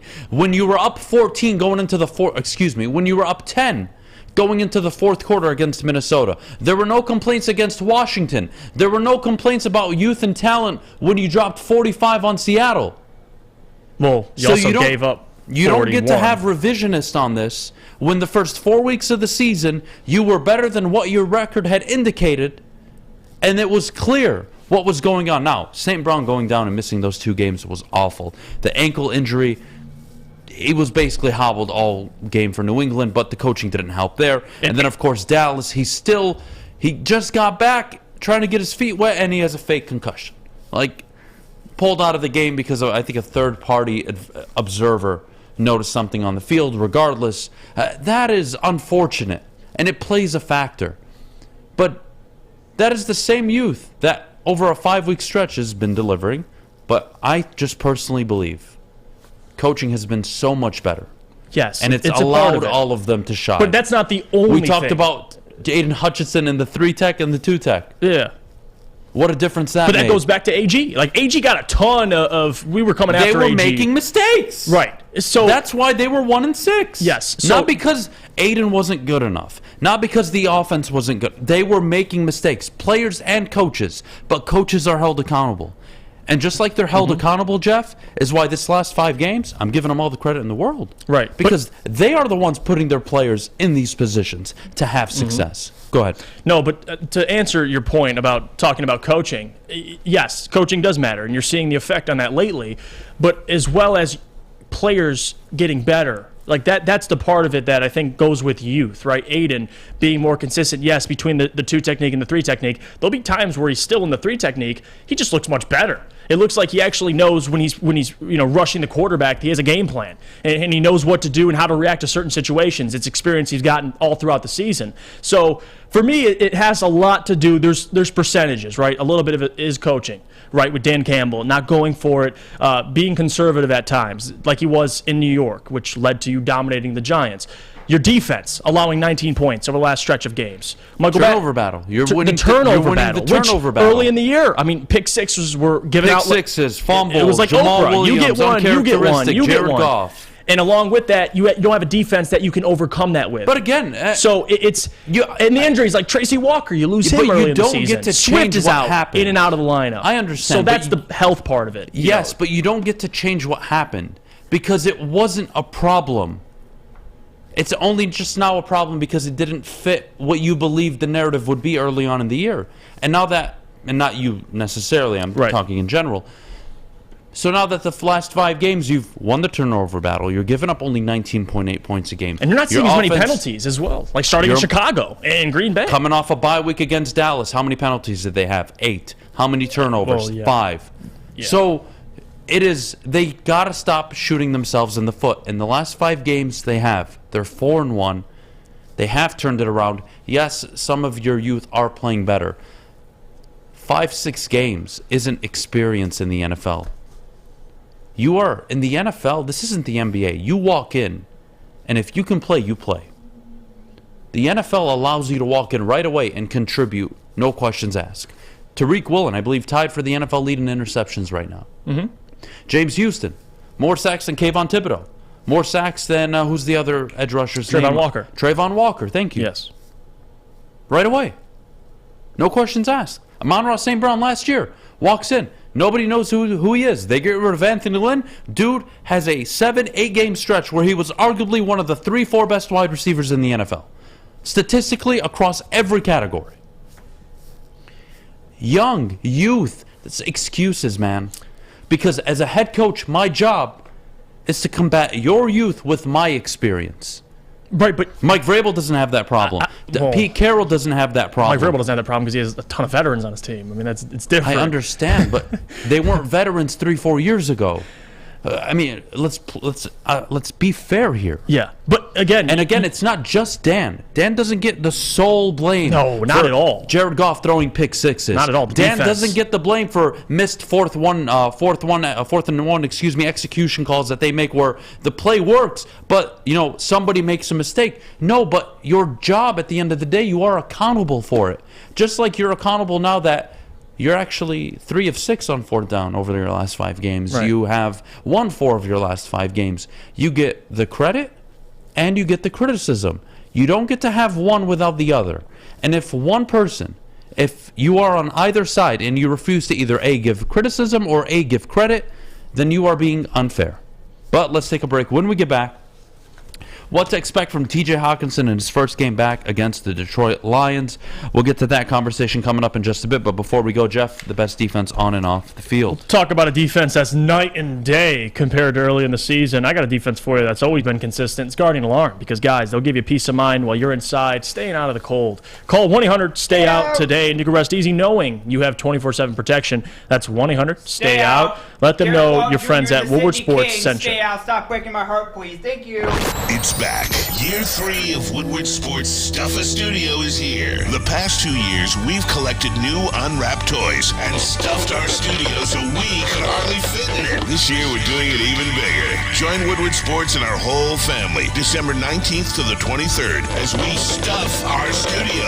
While you're out shopping or just sitting on your couch ordering presents, make sure you grab one extra and drop it off at our studio, 15 Mile in Woodward in Birmingham. We'll be collecting toys around the clock to make sure every child in Mott's Children's Hospital feels the warmth of the holiday season. It's the time of year to do for others. Help us stuff our studio. Special thanks to all the wonderful elves at Meyer and Guardian Alarm for keeping the toys safe. Stuff-A Studio 2022 with Woodward Sports. Introducing the Planet Fitness Guide to getting that post-workout glow. Step 1. What's your why? More epic energy? Better sleep? Blow off steam? Step 2. Join Planet Fitness for just $10 a month and get moving in our clean and spacious clubs. Step 3. Bask in that post-workout glow. Join Planet Fitness today for just $10 a month. Join today at any of the 50-plus Detroit area locations.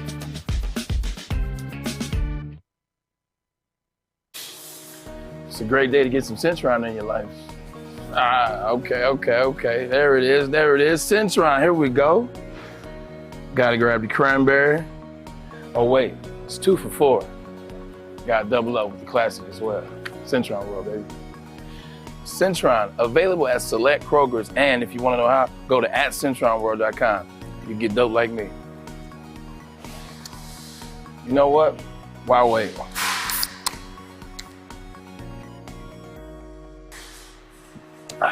Great taste, guaranteed.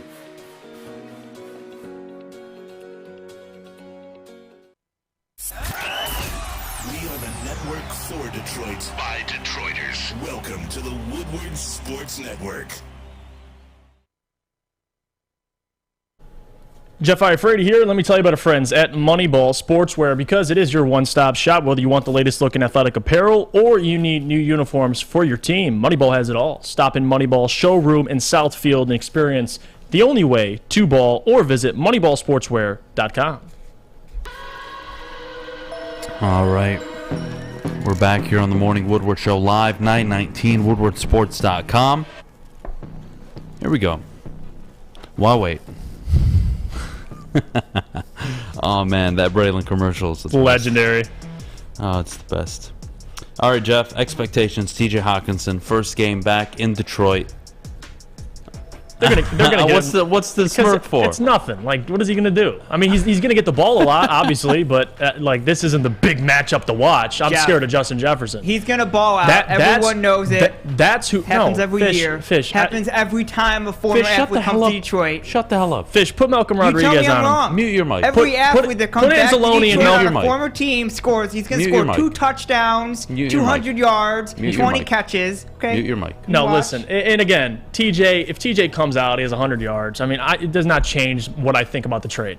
It was a great trade. They got great value for TJ.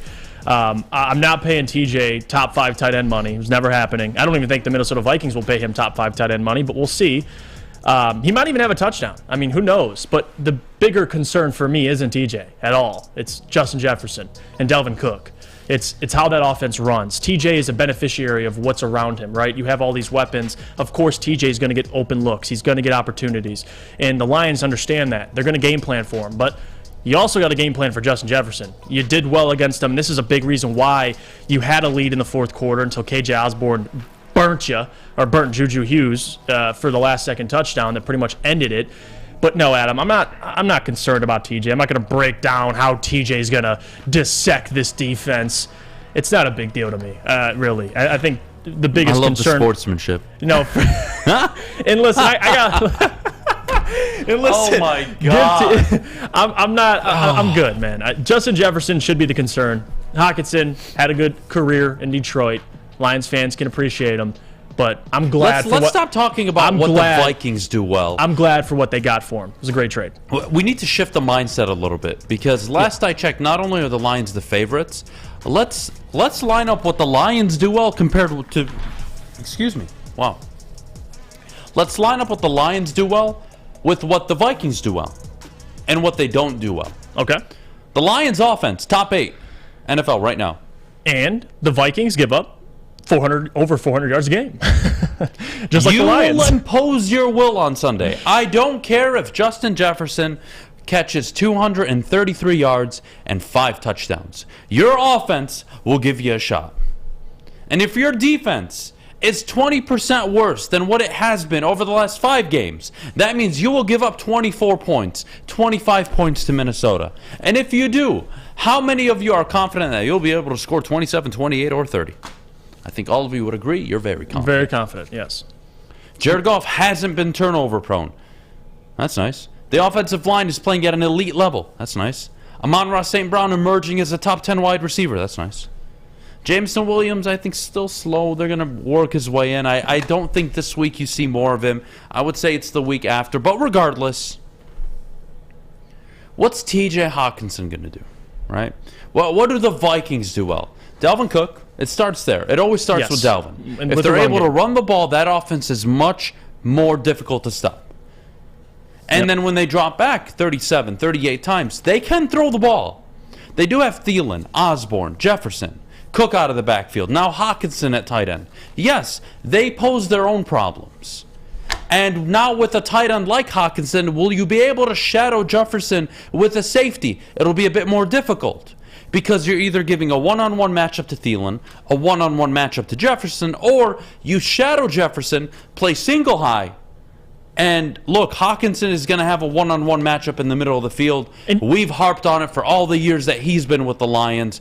That is where he makes his bread. That is where he makes his money. And didn't Irv Smith have a touchdown against the Lions when we did that same game plan early in the year against Jefferson? No, I want to say that was a goal line touchdown, though. That wasn't anything. No, it wasn't. I'm just saying. Yeah. That's the point you're making. Regardless, for fantasy football reasons, this game has a lot of great stuff. I think Hockenson will be just fine. Jefferson will have a game. St. Brown will have a game. Watch out for Josh Reynolds. Yep. Maybe. Another one. DeAndre Swift, the most healthy we've seen him since week 2 against Washington. So you have things. And, again, flip it. Flip it a little bit. Don't worry about what Minnesota does well right now. Don't worry about that. I want you to answer, what do you do that Minnesota can stop? And that's your offense. And this is a Minnesota defense that's looked shaky at times, that hasn't been one of the better defenses or even better than what maybe they expected going into the year. But they're middle of the pack. They're pretty good. They're decent. The one thing they do have is a ball hawk and safety in Harrison Smith.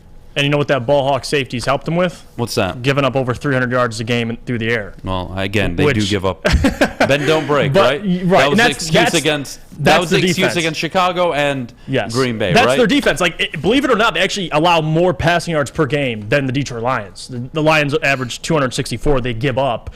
The Vikings give up 299. And again, why are the Vikings 10-2? Right? The defense is below average. Right. Their offense is good, but your offense is better statistically. Right. Why are they 10-2? Well, who makes more mistakes? Halftime, coming out of half, 2-minute warning, game management, clock management. Who's making more mistakes? Have you questioned Kevin O'Connell this year? No, they're finding ways to win. Oh, well, forget the winning. Have you questioned decisions he's made this year? Well, no, because you haven't had many led to make. winning. Yeah, well, you're right. Well, just put his team in good positions. Have you seen Brian Dable mess with the clock or give up an extra possession that he shouldn't have given up? Right? So these guys are winning more games. They have better records because they've made fewer mistakes. And the Lions over the last 5 weeks are now doing what they have done all year, which is make fewer mistakes. Vegas knows something.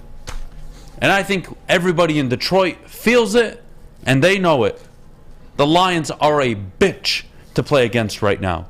This is the last team you want to see on your schedule right now. If you're a team trying to salvage a wild card spot, if you're a team in a close divisional battle, they are the last team right now you want to see because they can run the ball on every down and they can throw it on every down.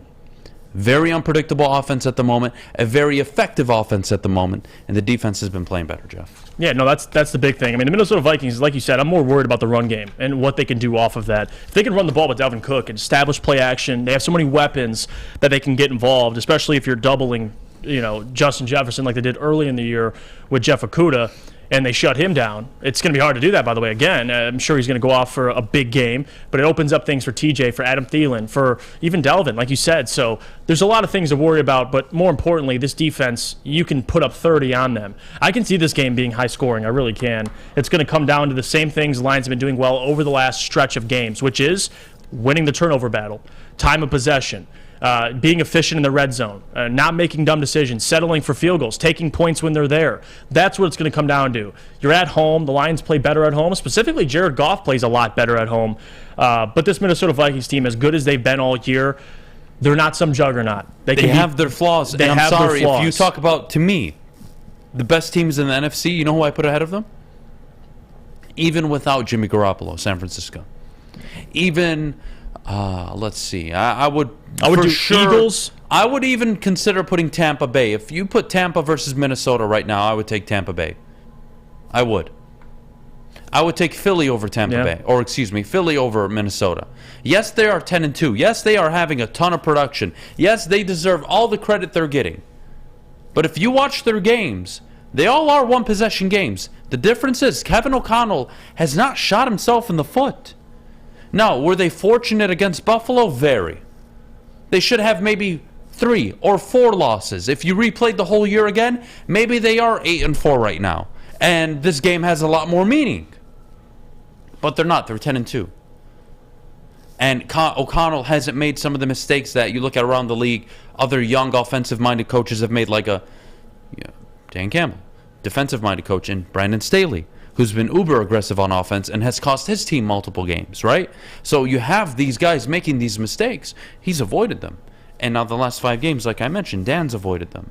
So it's been a lot of progress. I think you should focus more on what the Lions do well against Minnesota than vice versa. You should be the favorite. It's going to be an exceptional game on Sunday. Let's take a break. When we get back, let's talk some Michigan football. And then we'll get to Thursday night football, what it means for the Lions draft status, what the pick means. They're sitting at 4th right now.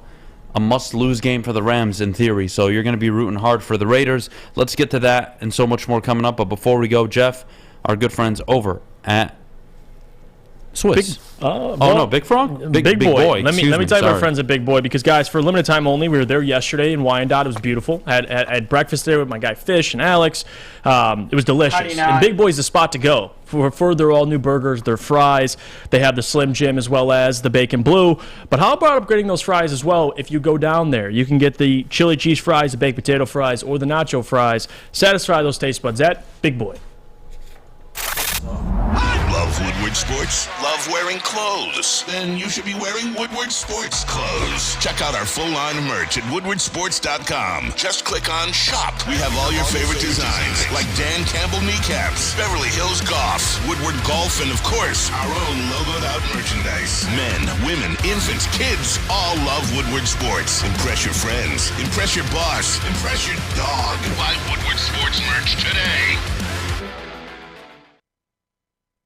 Fellas, let's be honest. We like things to be easy. We like simple stuff, like sports 7 days a week. We like things uncomplicated, like Lady Jane's Haircuts for Men. Open 10 to 8, 7 days a week. Walk in anytime. Sign in, sit down, watch your favorite team play. And before you know it, your hair will be game ready. Open 10 to 8, 7 days a week. Walk in anytime. Lady Jane's Haircuts for Men. It's wicked awesome. 3 NBA championships. Detroit fans were there. 11 Stanley Cups. Detroit fans were there. 4 World Series wins. Detroit fans were there. And that one Lions playoff win in 1991? Yeah, Detroit fans were there. Woodward Sports, where the fans are.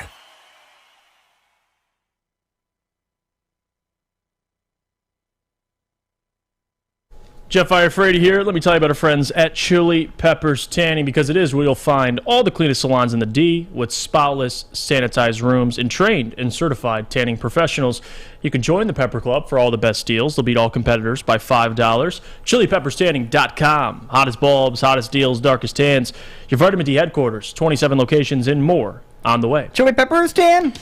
We're back here on the Woodward Sports Network Morning Woodward Show, and I do want to bring up the conversation because it is breaking news and we haven't really gotten to it yet. Brittney Griner finally being released in a trade with Russia, in which we send the Merchant of Death. That is what we're giving up, and I'm reading some of these details within the article, but Fish, obviously you know a lot about things overseas.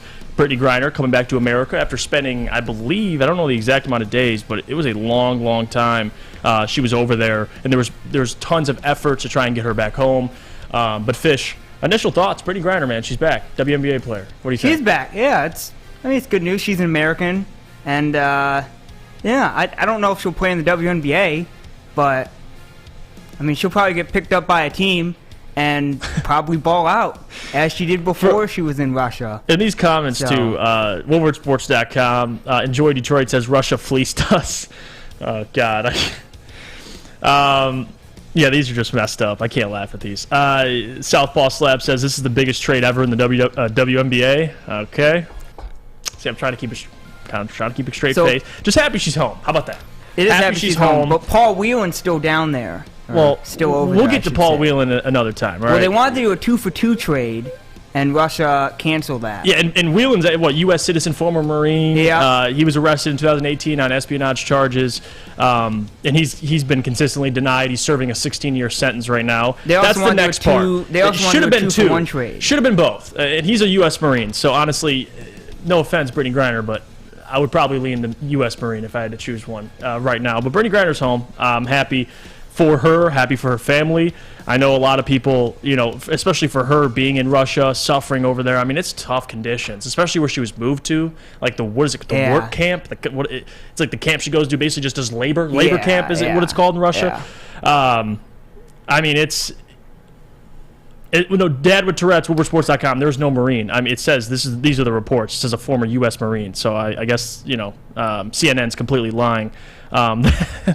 But it says a U.S. citizen and former Marine who was arrested in 2018. He was a retired Marine. So it is what it is. Listen, you gave up the Merchant of Death, and by the way, that name sounds terrifying. But the reality is, this is what you got to do. They were denying trades, and Benji in the chat says Brad Holmes would have made the 2-for-2 happen. Oh God, see, it's just. Well, they talked about the 2-for-1 too. Yeah, I know, Fish. Listen, and as much as I want to give credit to the U.S. for finally getting this done and getting her home, you still got to get Whelan home too as well. I think that's the other part of this, because as much as Griner as people are happy she's home, I know there's a lot of people at the same time that are looking at the trades and are like, what the hell? I wanted to at least cover that for a second and acknowledge it. And I want to ask you, Fish, now to talk about Michigan, because I had to just get that out of the way. Shout out to Brittney Griner again, her family, her friends, all of that. Happy she's back in the U.S. Any American that is stuck overseas deserves the right to at least be back. Yes, even for the charge she had, bringing a pen in the Russian airport, which is idiotic to say the least. But nonetheless, I digress. She's back. But to move on, for Michigan, I want to ask you, Fish, because you're in the big boy seat for a little bit. I am. Michigan taking on TCU.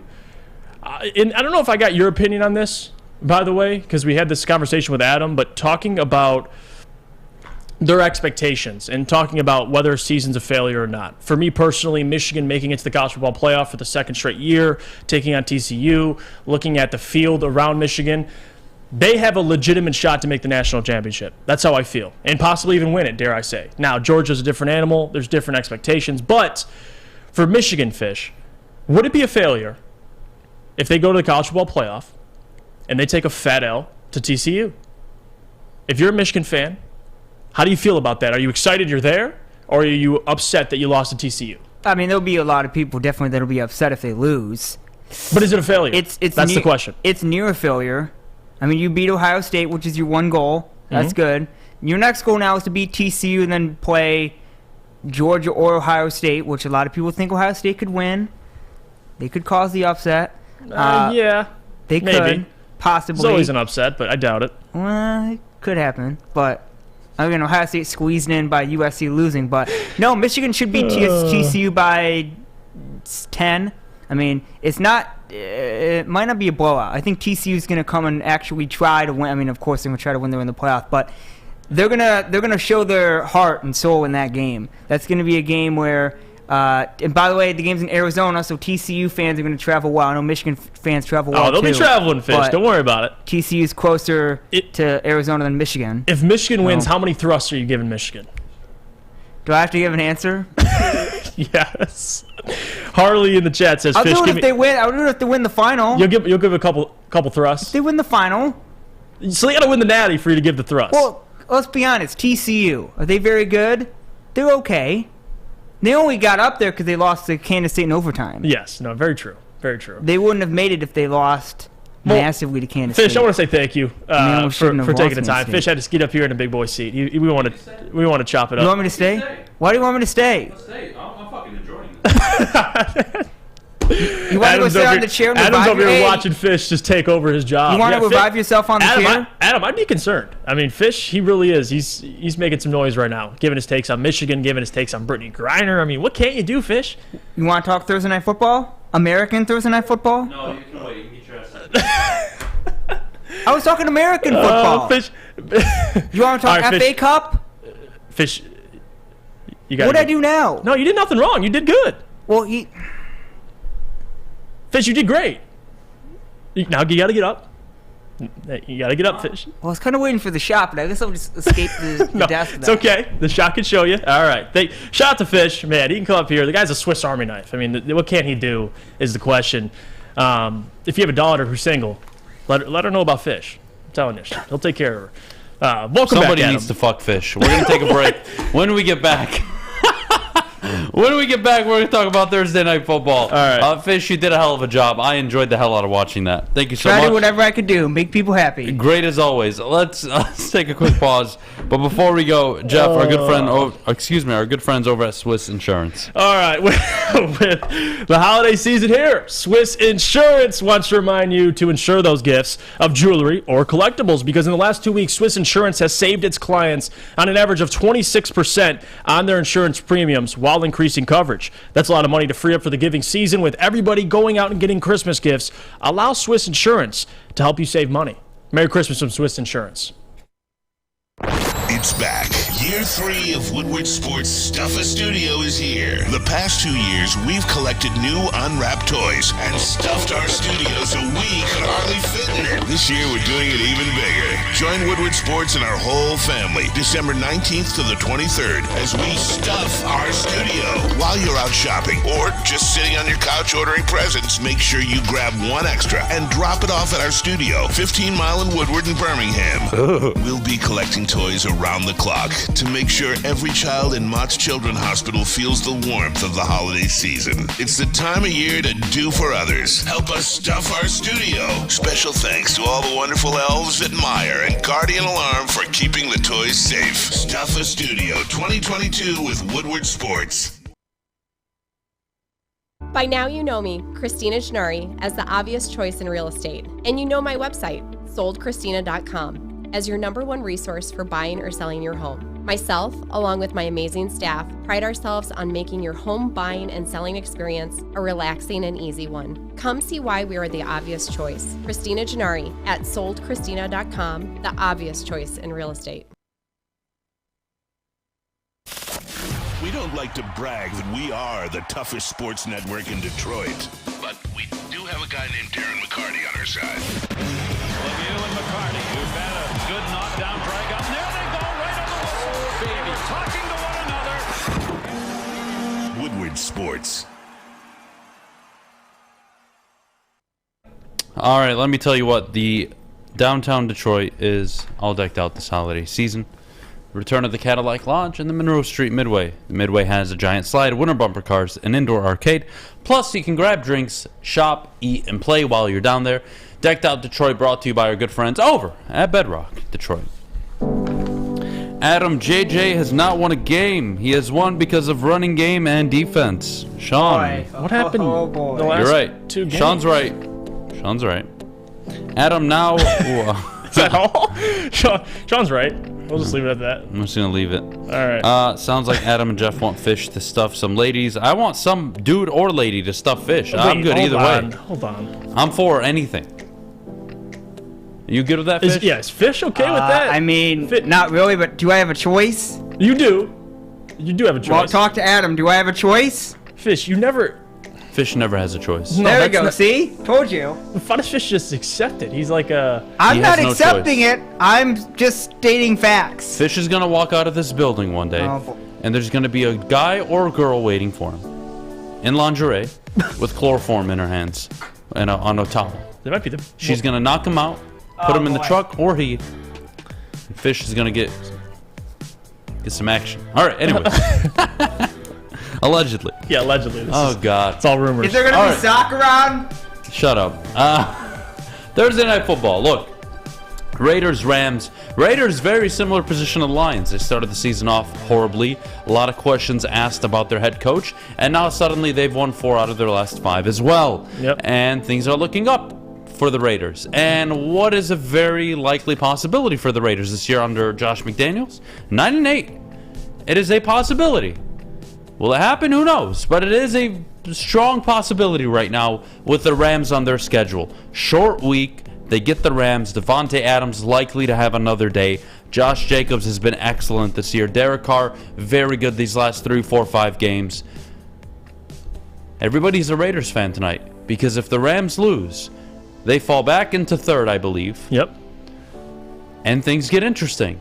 And what happens with that pick that the the Seahawks acquired from Denver? Can Denver win a game or 2? There's so much at stake. And the Raiders are going to be involved. Because if you look at the Denver Broncos schedule, they don't have the easiest path at the end. They're home to the Chiefs. They're going to lose that game. They're home to the Cardinals. They're going to lose. And they're on the road to the Rams, maybe. Maybe they can win that game, and then it's on the road to the Chiefs and home to the Chargers. That Seattle pick might end up at 2 if the Bears win a game or 2. So it's looking like 4 is the likely spot, but today would go a long way if the Rams are able to continue to lose. Yeah, there's no way in hell the Rams win tonight. There just isn't. Baker's there, but he's not playing tonight. And on top of that, you have no offensive line. I think Chandler Jones is going to have a huge game. I mean, he had 3 sacks last week. I mean, he had an absolute dominant performance. So I think Chandler Jones will keep that up. He's going to completely dominate this offensive line for the Rams. The Rams are just completely decimated. They have nothing. So definitely a Raiders fan tonight. Definitely want the Rams to keep losing. And looking at their schedule ahead, they have some tough games. So we'll see. I think the big one, and we talked about this, is that Denver versus Rams game. That's the one I'm looking forward to in a couple weeks because Seattle owns Denver's pick. We own the Rams pick. And those 2 picks are very similar. I think it's like 2 and 3 or 3 and 4, whatever it is. So that's the game I'm looking for tonight. I'm gonna give me the Raiders, man. They're on the road. They go to LA. LA don't got no home field advantage, and the Raiders have been playing great as of late. And for the most part, they have most of their offense healthy. So I think they take care of business. You guys are brutal in the chat. You don't hold anything back. We lost the Brittney Griner trade. Sources say we tried to throw in Russell Wilson. No, along with the Merchant of Death, but Putin wouldn't accept the offer. You guys are hilarious. You missed some of the comments earlier too. Oh, what I missed? It was. I shouldn't say. What didn't you messed miss? up. All right, tell me, Fish. Inform me. What I miss? Come on, I want to hear it. It said Brad Holmes would have got the deal done for a 2 for 2 if we. You guys are and that awesome. was Benji, man. This stuff. Let's do a poll now in I'm the chat. laughing. Let's do a poll in the chat. It's supposed to be serious. Are you a fan? Did the U.S. win the trade? God. Yes or no? Fuck it. Did the U.S. win the trade? Yes or no? Throw it in the chat, or I'll do it myself. Why are we doing this? Do it. Oh my God. Did the United States win the trade? Yes or no? Put it in the poll chat right now. That is not a request. Some That is sick a people, demand. man. Some sick Do people. it right now, or I'm gonna log in and do it myself. Did the United States win the trade? Listen, this is a sports show. Whenever trades are made, we have to evaluate them. Brad Holmes would have fleeced Now, this is an uncommon trade that happens in the sports world, but here we are. I didn't make this happen. I didn't make the trade deal. I didn't break the news. I'm here to talk about it. So I want to know what you guys think. this is not. This is messed up. Who won the trade?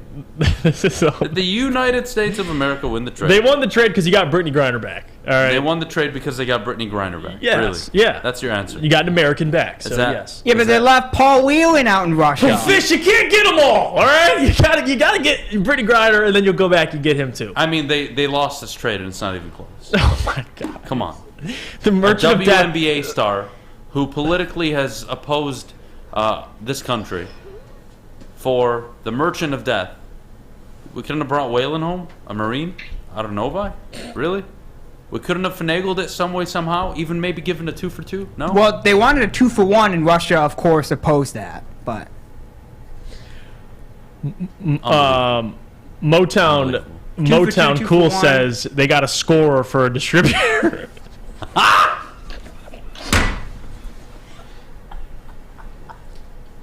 that's a good one. Oh my God, no, this is messed up. This is messed up, man. This is messed up. I'm done. Welcome to the internet. I'm done, dude. This is, yeah, no, we're done here. Oh, God. We got Mailbag coming up, too. They're gonna keep flooding in. 83% of you said the United States did not win the trade. So clearly we're all on the same page at the moment. Brittney Griner is 7 foot tall and can't even duck. Of course we lost this trade. You guys are Oh my horrible. God, this. Oh this, God. Okay, all right, I gotta get myself dear together. God. All right. You get yourself together. I'm enjoying every bit of this. I figured it. And we have Mailbag Fish, coming are you too. happy with the deal? Am I happy with the deal? Yeah, I didn't hear what you had to say on it. I mean, it's not a very good deal. Anthony White says Steve Eisman would have gotten the 2 for 2 trade done and got a 3rd round pick for the 2026 draft. Probably. How do you feel about this, Fish? Do we even know who the second person is? What do you mean? Well, yeah, they who's the said second 2 for 2 person the deal. US Who's the would give up? second? I Yeah, mean, well, who who knows knows? who's the second Russian person? God knows. I don't know. I just... Do we have a lot of Russian people that we don't know Get about? back the Merchant of Death. Victor Boot. You should be able to negotiate a 2 for 1. Yeah. I mean, that's like giving up Matthew Stafford for Brock Purdy and a 7th round pick. I mean, come on. I would have been fine if a 2 to 1 deal. I mean, come on. You could have gotten that deal done. But who am I? I wasn't in the room. The hell do I know? All I know is there's a Marine still out there. Yeah. For 4 years now. So, would love to see when they bring him home. We'll see. We'll see. Very disappointing. Oh, dude. Can't we just, like, send Fish there in exchange for Whalen? I'd go to Russia. I know you would. No, That's why Fish- I'm offering it. Fish, you would not. Well, no, not as a prisoner. Fish would just be a normal citizen there. I think Yeah. he would adapt to Russia just fine. No? Yeah, I think actually, I think I want to you go to would. North Korea, so. Oh my God! Comment of the year, Brendan Harris. I agree with this 100%. Joe Biden is Alavila. 100%. 100%.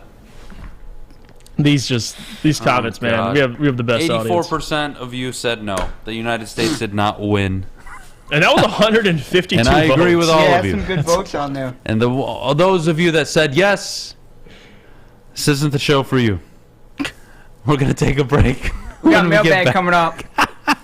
When we get back, Mailbag time. Get your questions in the chat. Jeff and I will answer them. Oh, goodness me. We'll take a quick break. But before we go, I got to tell you about Planet Fitness. Yeah, tell them where you're going this weekend. I'm going to Planet Fitness. How do you not? I'm going to get my ass in shape. Sign up, $10 a month, planetfitness.com, or visit them in club to sign up today. Take care of your health. Your fitness is essential. Again, check them out and sign up at planetfitness.com. Love Woodward Sports? Love wearing clothes? Then you should be wearing Woodward Sports clothes. Check out our full-line merch at woodwardsports.com. Just click on Shop. We have all your favorite designs, like Dan Campbell kneecaps, Beverly Hills Golf, Woodward Golf, and of course, our own logoed-out merchandise. Men, women, infants, kids, all love Woodward Sports. Impress your friends. Impress your boss. Impress your dog. Buy Woodward Sports merch today. At work and at home, we're there with smarter security solutions. Featuring complete automation with customized alerts and more. For over 90 years, we've been the company that's been counted on to protect what matters most, all with personalized service and care. Right now, for a limited time, receive a free video device plus free installation with a new home system. Guardian Alarm. We protect Michigan.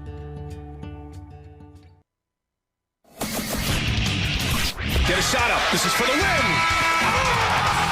All of Detroit's sports teams live on Woodward. All of Detroit's sports coverage lives on Woodward Sports. Driving the best in Detroit sports coverage. At Alta, uptime matters. Alta Equipment has everything you need to get the job done. If you have a big project coming up, Alta Rent has you covered. Call them today. 844-GO-TO-ALTA. That's 844-GO-TO-ALTA today. And we are back here on the Morning Woodward Show live.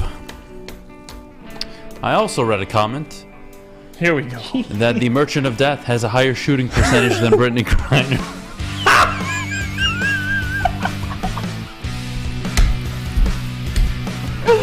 All right, this is sick. No, Adham loves sick. it. Oh my God, I love you. I love every single one of you. Right now. Keep it coming. Keep it coming. Okay. It has Mailbag too, so keep it coming. I'm just saying, if I was in charge of this country and I had to make that deal, I would have sent the Merchant of Death, Matt Patricia, and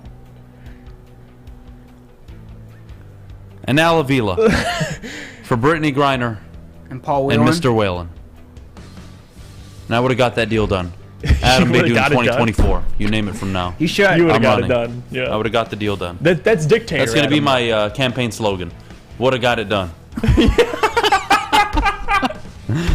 Oh God. Oh God. That deal is worse than the Trinity Benson trade. Jesus God. Southpaw Slap says Kyrie and Kanye. Send them both. Oh God. I'd be open to that. I mean, oh God, way more assists as well. You guys are horrible. I love it, and I'm here for it. I'm here for it. Man, dude. Oh my goodness. During the break, I did. Matt Patricia, Al Avila, Corey Joseph, and Trinity Benson for Griner. I mean, that's a good trade. That's fair. 5 for 1. I still think the U.S. is losing that deal, but you know, what are you gonna do? Can't win them all. You cannot. What questions do you guys have? try. It's mailbag time. I think they're answering them right now. Let's get you. Do you consider a linebacker like Noah Sewell or Trenton Simpson, with our first-round pick, or do we have to ride with Rodriguez and Barnes? No, I think you take us linebacker. No, I think it's secondary. Oh, you said the second first-round pick. Second first-round pick. Excuse me. No. I think it's secondary with that Excuse pick me, right yeah. now. No, Again, secondary. Things could change. But right now, for me, it's secondary, and I think in the second round, you go and address the linebacker. That's what I thought you said. That was my fault. Yeah, no, second first-round pick has to be a corner. It has to be, at least in my opinion. Oh, man. Mailbag, would you trade Frisch for Crystal with an X? No, I wouldn't. Crystal with an X looks like a lunatic. And I wouldn't trade Fish for the world. Not even Brittney Griner. That's actually nice of you. You got it, buddy.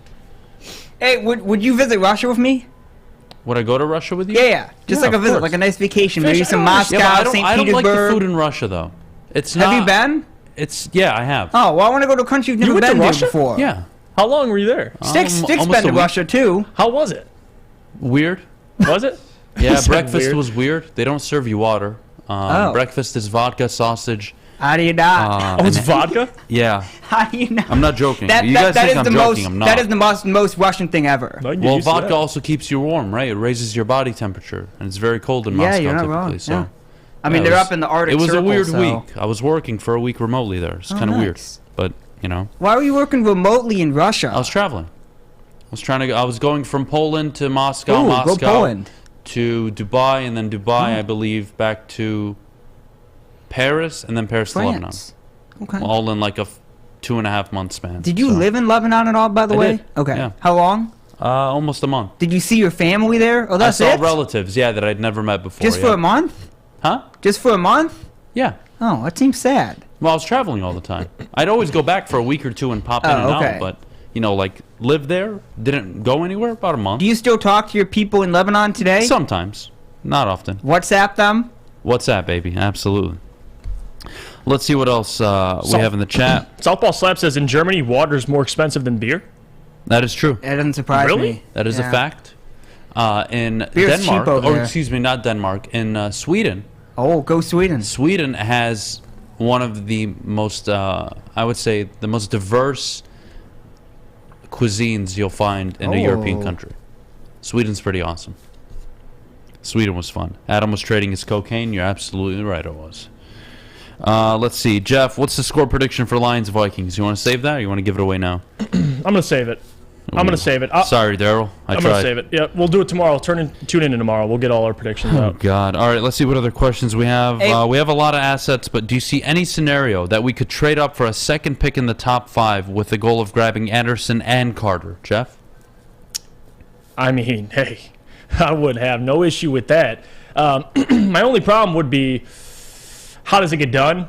And even if one of those players are gone already before then, to be honest with you, and you have let's say you have 2 picks in the top 10, I would much rather go, Carter or Anderson and maybe Keely Ringo. I mean, that's the route I'd go if you're in the top 10. But top 5, I mean, that's tough. We'll see. I have to see the board because to say Will Anderson and Jalen Carter are both there, it's tough. But we'll see. You could make the move. I'm curious how much it would cost. But if you're going to make the move into the top 5, it would have to be for a quarterback, no? Let's say you draft Jalen Carter. You pick at 4. Right. And then at 8, Stroud somehow, some way is on the board. Right? That would make sense to me. And let's say you pick at 2. And you grab Will Anderson. And then pick 6, Stroud is available. Carolina don't want him. Or they're looking to move back. That makes sense. I find it difficult that you would trade up for both. That's going to cost a lot. You can find very good defensive tackles in the mid-first round. You can find very good linebackers in the late first, early second, late second rounds. You can find them. So, I wouldn't do it. Mm-hmm. If there's an RG3-like offer for our number 2 overall pick, if it's a number 2 overall pick, do we take it for the betterment long term? No. Depends on the team. No, it depends on the team. Well, it depends where you're dropping, too. Yeah, so if I'm falling to 8 or I'm falling to 7, I'm willing to do it. For 2, 3 first-round picks? Oh, yeah. You're Yeah, that's absolutely different. right. I'm That's willing to do it. different, yeah. If I'm falling to 17, 22, 24, that's a risk. Yeah. And I'm not sure how I feel about it because now I'm passing up on a top 5 player in the draft. I wouldn't do it. That was my point, yeah. Let's get out of here. All right, have you been to Africa? No, I haven't. Do you want to visit Africa? I do have family in Africa, though. Where at? I have family in South Africa, and I have family in, oh, God, what is it? Ghana, the Ivory Algeria. Coast. Ah, okay. Mm-hmm. Distant relatives, Have you- not like close family. Oh, but see- my wife's brother and sister actually live in Africa. Fun fact. Ooh, Mhm. nice. Yeah. So, but you don't talk to them at all? I mean, I talk to them. They're my relatives every once Okay. in a while, not often, but the occasional hi, how you doing? Have you met them? I have not in person yet. I only met the sister, Oh, nice. and that was in Lebanon, so that doesn't count much. Let's go to South Africa. Let's go to Johannesburg, Cape Town. Oh, well, I don't mind. Okay. I don't mind. Jeff, you All want to right. come along? We're going to call it. We're going to call it a show. Thank you to everybody who watched us today live at woodwardsports.com. Make sure you like the video before you head out. We will see you tomorrow, Friday. Lions, Vikings. It's going to be great. Lions favored. 2.5-point favorites, actually. Still hanging on. Against the Minnesota Vikings. Can't wait to talk about it tomorrow. Kevin O'Connell, Dan Campbell, the narratives, the storylines, Jared Goff, Kirk Cousins, you know it. We're going to be discussing it. We'll take callers all day as well tomorrow. We'll see you tomorrow at 8 a.m. sharp. Until tomorrow, we'll see you later. Bye. Go watch FA Cup. How do you not?